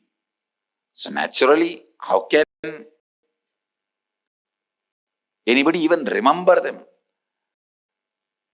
The Purana says the Rishi Patnis even forgot they are male or female or whatever. They just know their souls and the cosmic soul is here. Their souls and their goal is here. That's all. The attachment towards Guru or God can never be bound into any frame of ordinary ideas and relationships. It is just a soul and goal relationship. soul goal relationship.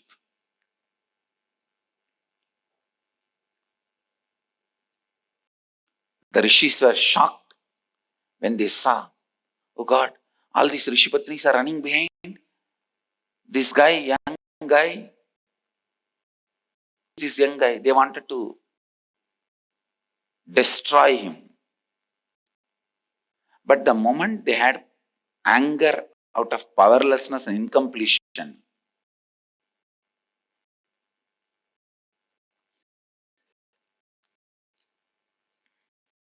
so suddenly these rishis get together and do some yaga yajnas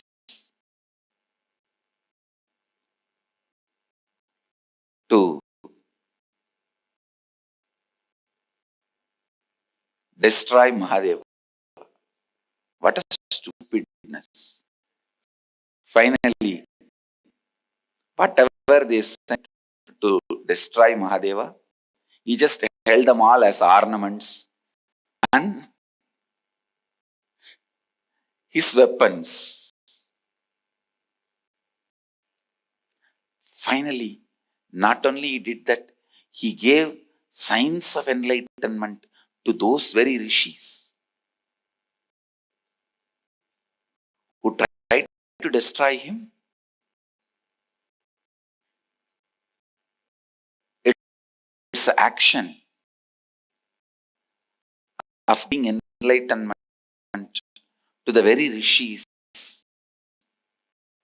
who tried to destroy him. Every action,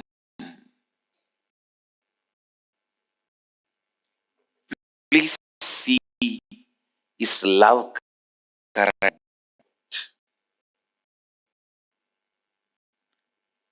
It's this love current.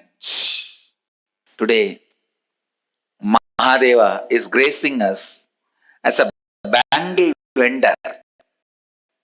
Valayal Vitsalilai, as a bangle vendor. Yes. If he is the bangle, who will not want to buy?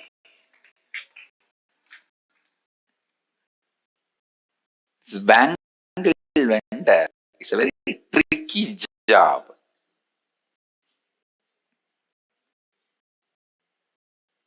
I'll tell you the story of Leela, then you'll understand. Shiva once went to Tarugavana, one of the universities.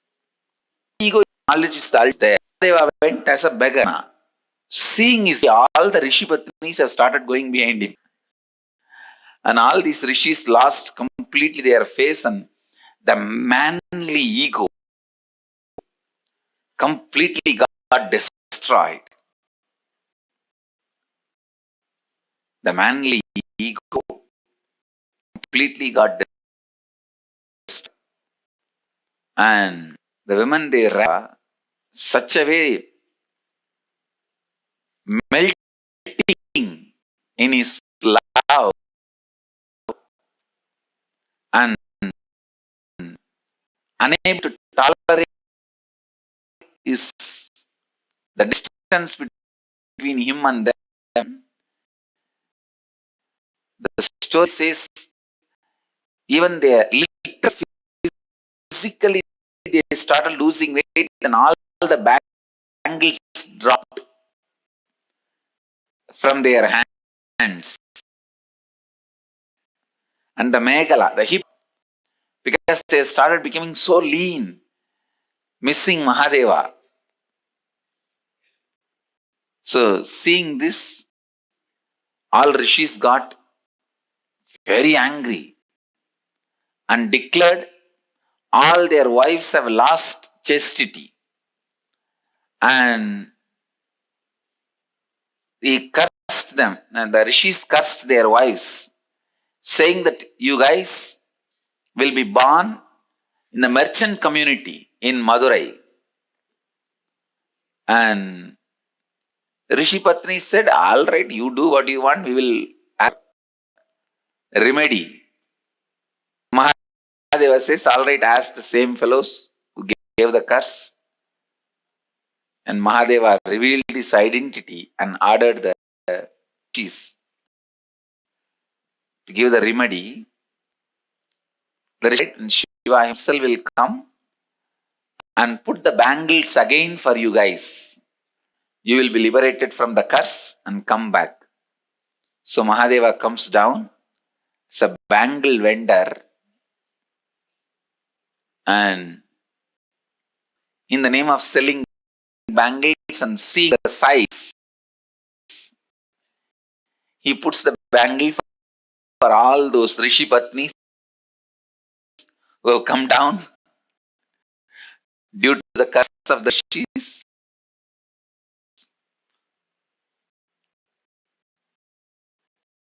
Sundareshwara releases them from so by the touch of Mahadeva, all those women, rishi patnis, got liberated and went back to their original space. This is the 32nd Leela of Mahadeva. In that 64, he has to do to liberate people. He has to even sell energy beads to liberate people. Sometimes people call him businessman. That is okay. He has to do what he has to do, for which he has to do. Deshwara Brahmotsava. Today is Bhikshadana Utsava, where Mahadeva goes around begging, taking away all the impossibilities, people, completing them. Just understand, Mahadeva comes down to beg. What a scene it is. He goes around and takes away all the incompletions,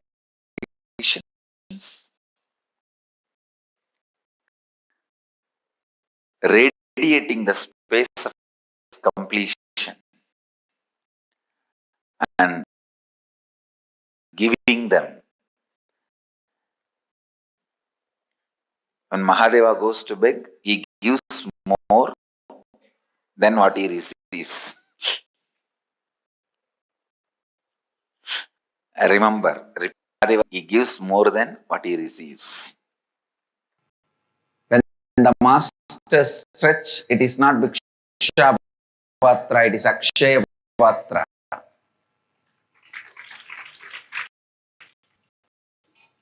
When Mahadeva is stretching, what he is holding and what Annapurni is holding when she is giving, both are one the same. Understand? Akshaya Patra only is stretched as Bhiksha Patra to teach you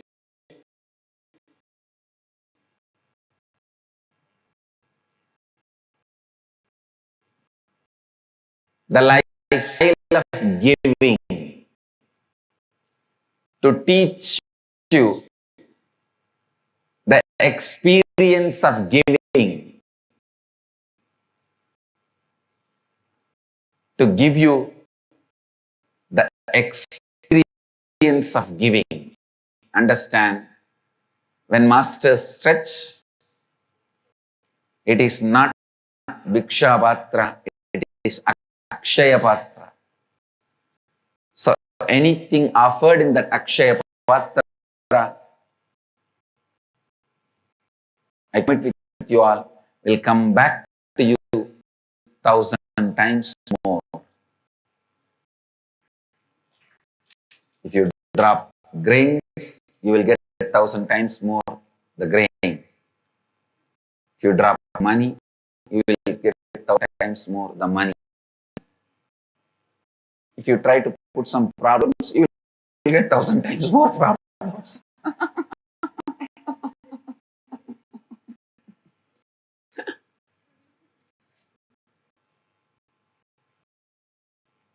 But actually, if you surrender the master, you will get 1,000 times more. If you try to give problem to the master, only you get 1,000 times more. Surrendering your problems to him is totally different. So that he clears always. When you are giving bhiksha, be aware that Brahma Kapala Mahadeva carries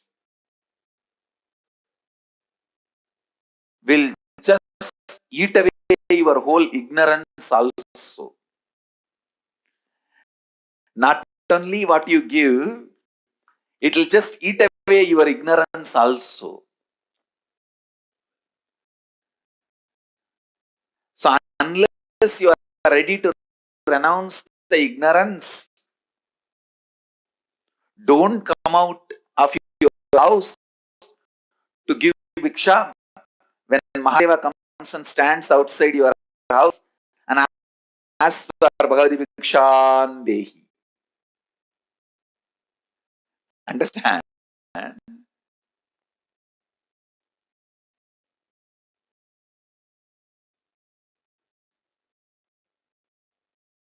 Be aware,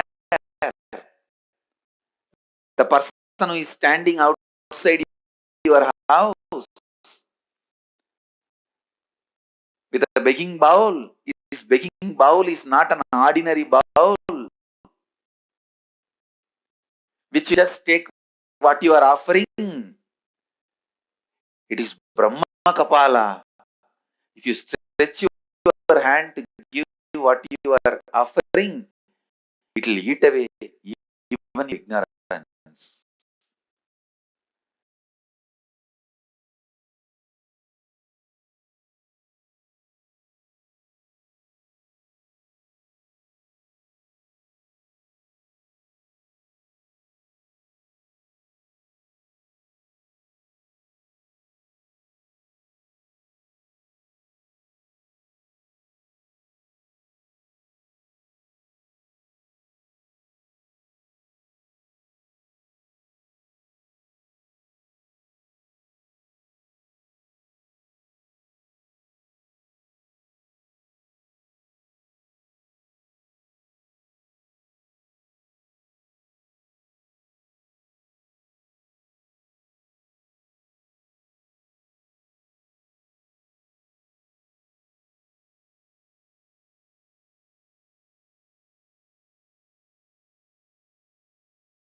the story of Bhagavan Bhikshatanam. This is a very beautiful, handsome, charming form of Paramashiva as he came down and removed the delusion of the Tarakavana rishis and went to the begging bowl. When Paramashiva comes to the begging bowl, he doesn't need anything from us. He just comes, whatever you offer to him, he will take your karmas away from you in the form of that bhiksha and shower you with all auspiciousness and abundance. Actually, there's a very, very beautiful explanation. Swamiji always says, see, the significance of Paramashiva coming down for bhiksha is too profound. Just think about it. Why should he come and beg? What is that for Paramashiva to come and beg? Why should Paramashiva come and say, give me bhiksha? What is the meaning of bhiksha? You can only give something that is yours. You can give to Paramashiva. That's what is bhiksha, correct? When someone begs you, you're not going to take and give something else that does not belong to you. You can only give what belongs to you. In this universe, everything belongs to Paramashiva. Only he has created everything, including you. So even you can't give yourself because even you belong to him. Then what is it that he asks for bhiksha? What can you actually give as a bhiksha to a guru? The only thing that is yours is your delusion. He is here to get the bhiksha, to get your delusion from you. You cannot give anything else. Even if you give $1 billion, it is what he gave you. Bhiksha, the whole significance of why Paramashiva comes to receive the bhiksha is profound. What you go to receive the bhiksha, when Paramashiva goes to house by house, person by person, he says, Bhavati Bhiksham Dehi Dehi. He is not asking for your wealth. Or even if you give your wealth, it is his. Whatever cosmos is given you, it is he who is given you. Now, what Paramashiva is revealing to all of us is, when he comes, when he asks for bhiksha, he's only asking you to give your karmas, your incompletions, your patterns, your struggles. When you give that, he gives enlightenment to you. He gives himself to you. This is what is the significance of Paramashiva is happening as Bhikshadanamurti. Now, for every one of you that are going to be receiving the darshan, that are going to be receiving the initiation today Swamiji is going to be manifesting as Bhikshadanamurti. The story of Paramashiva as Bhikshadanamurti represents it. There's a very beautiful happening from the life of Adi Shankaracharya. He goes to get Bhiksha, and Adi Shankaracharya is a great incarnation in Hinduism's, in our Puranas, our histories have recorded. And he's a Bala Sannyasi, which means at the age of 6, he renounced the world, he renounced everything, and he took sannyas. So he used to go around and live the life of a mendicant. He used to beg and live. Whatever he used to get in alms only, he used to eat. So as a young boy, 6 or 7-year-old boy, he goes begging house by house. He's saying, Bhavati Bhiksham Dehi Dehi. Means give, whatever Bhiksha, he's requesting for Bhiksha. And he leaves all the rich houses, everything, but goes to a poor lady's house. She has literally nothing. And he goes to that house and he says, Ma, give me something as Bhiksha. And that lady said, she has nothing. Her whole house is empty. And she's like, but this young man has come. He didn't want to, make him feel bad. She goes all over her house, searches for something, and she gets a dried gooseberry. She comes and gives the dried gooseberry, saying, it's the only thing I have. Please take it. At that moment, Adi Shankaracharya looks at her and sings the Kanakadhara Stotram. He says, because now she has given me this, I declare, let the heavens shower gold for her. This is not a mythology. It is true. It's history. There was a shower of golden gooseberries, and she manifested enough of wealth, that will fit her for lifetime. There has been tons of references like this. Understand, when you can give, the only thing that you can give to the Guru is your incompletions, your suffering, your karmas, because that's only they are yours. Everything else is what he has given you. Everything else is what cosmos has given you. This happening of Bhikshadanamurti represents the most compassionate form where Paramashiva comes to take everything and give us enlightenment. This whole story is too beautiful.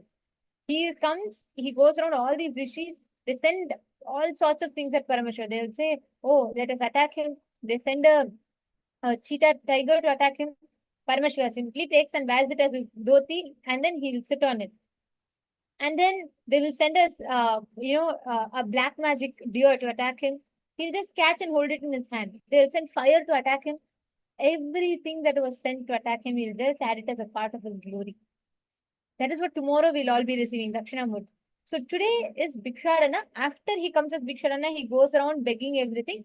Then tomorrow's Leela happens where he sits as Dakshinamurti. Today's darshan is very, very profound because you're going to be receiving this experience of having Paramashiva as your guru, who has come to take away all your karmas from you and shower you with enlightenment, bestow you with the ultimate experience. Yes. So now it is time all of us prepare for today's initiation, and whatever you have learned since morning till now, especially about karma, whatever you have learned, you're going to see how those cognitions are going to become a reality for you. Okay, Suren, I think Basile had asked a question sometime, but I'm just giving a question. Referring to the exercise, 1, integrity. Is it true to be true to myself in communication with them? To authenticity in my communication with them. 3rd, be responsible to bring clear communication to the space while staying true to the integrity with myself. Am I getting this right? Not exactly required like this alone. Integrity is not just, see, when you say true to myself, how do we define that? When we say, I want to be true to myself, but that myself, that self, that inner image we carry is constantly changing. What you believe as life, being integrated to that. For example, let's say that you feel really hungry and you're sitting in a restaurant and you have a cheeseburger that's just right in front of you. There are 2 options. Your tongue says, come on, go eat it. It's just right there. It smells delicious. Let me just go grab a bite. You could say, I'm going to trace true to myself in that position. Like I feel it, so let me go have it. But at that point, is it really aligned to the goal of your life? No. Your goal to be healthy, of how you want to be, is that food going to be aligned to that? Is that going to be integrated to that? If not, then the definition, see, nothing wrong in being true to yourself, but the true to yourself needs to be defined very clearly to our own self. Only when we had that definition, what I believe as my life, what I set as a goal of my life, that goal can keep getting upgraded. For instance, before meeting Swamiji, your goal could have been, let me just have a breakthrough in my business. Let me become a great writer. But now after meeting Swamiji, your goals would have changed in your life. You would have probably be having, let me achieve that higher space. Let me, like, for example, the decision you just took saying that, let me just come attend this full 21 days, sit here, sit and attend every session sincerely so that I have a breakthrough. So now your goal for what you believe as life itself has gotten an upgrade. Are you understanding, Aya? So now when this upgradation happens and you're saying, okay, come on, this is what I want. Let me upgrade myself to what I believe as my life. After that, aligning everything to integrity to that would be integrity. The integrity to the very thought current. What you declare, what you believe, what you cognize as your life, being integrated to that. From that integrity means staying true to the word, holding the commitment, the word you give to yourself and others, holding up that as your life. And every thought current you cherish inside of you, that being aligned to what you cognize as life. All of us, at any given moment, all of us are integrated. Question is, to what? Everybody is integrated. Each one of our actions is integrated to something or another. Integrated to what? You are integrated to your boredom if you decide to sit in boredom. You are being integrated to your confusion if you set and decide that let me just not get into this problem and resolve it. Let me be in this confusion. You are being highly integrated to your confusion. Are you going to be integrated to what you cognize as your life, or are you going to be integrated to confusion is up to us. So being true to ourselves, and just wanted to add this so that the very cognition gets more deeper. It is understand what we think as being true to ourselves is very limited. But we need to go to the deeper level, to the very source of our first person. Only that will give us more and more depth in the cognition that we carry about ourselves first. Second, in that exercise, you're supposed to be writing what are the actions, words, the thought currents that you're going to shift in making each of your top relationships as enriching based. For instance, so far, yes, you're very sweet to everyone around you. Probably you have a very good relationship with everyone. Yet, you feel that, okay, in these areas, I feel I could be a little more enriching. Let's say, oh, I have my friend who's addicted to drugs. So he's suffering in his life. Let me take responsibility to actually sit with him, help him come out of it. Let me connect him to Swamiji so that Swamiji can heal him completely out of it. Thinking from this context, not because he's my friend, but it's even more deeper because he is a very extension of me. Life is a huge mirror. Every single person who is part of your life is a very extension of you. So by enriching the other person, you're not enriching him, you're enriching your own self. And when you operate from, see, this understanding is the real meaning of being true to yourself. Only when you operate from this understanding, you're actually being true to yourself. Because what you are inside of you, experiencing the true existence of you happens when you take responsibility, not from the understanding that, oh, am I to blame for this? Someone is not being proper. Am I responsible for it? You might not be the reason for it, but you are responsible for how life is occurring in front of you. You may ask, oh, there's a natural calamity in my place. How am I responsible for it? You may not be the reason for it. But as a human being existing in this planet Earth, you are responsible for what is manifesting in front of you. And this is not some distant philosophy. This is actually a very practical, real, applicable science, because this is only with this you can approach life in the right angle. Swamiji beautifully say, this is neither optimistic nor pessimistic view of life. This is the realistic view of life. This is not optimism. This is not pessimism. This is realism. Because only when you are from the space of completion, you can have a realistic view of life. Only when you take responsibility, some understanding that I am the source, you can really be true to yourself. Otherwise, many times we give in just to look good, like with the society, we many times just for the pressure. We don't like to do something, but we just go and do it. That is not called being true to yourself. Or integrity is not that. You may do the right action, but in the wrong context, that is still not integrity. You may do the right action. You may go and do charity, $1 million. But if it is in the wrong context, that does not lead you, that does not give you the intended result. You're understanding, Aya? So whenever the being authentic to yourself, being true to yourself happens, when you start actually identifying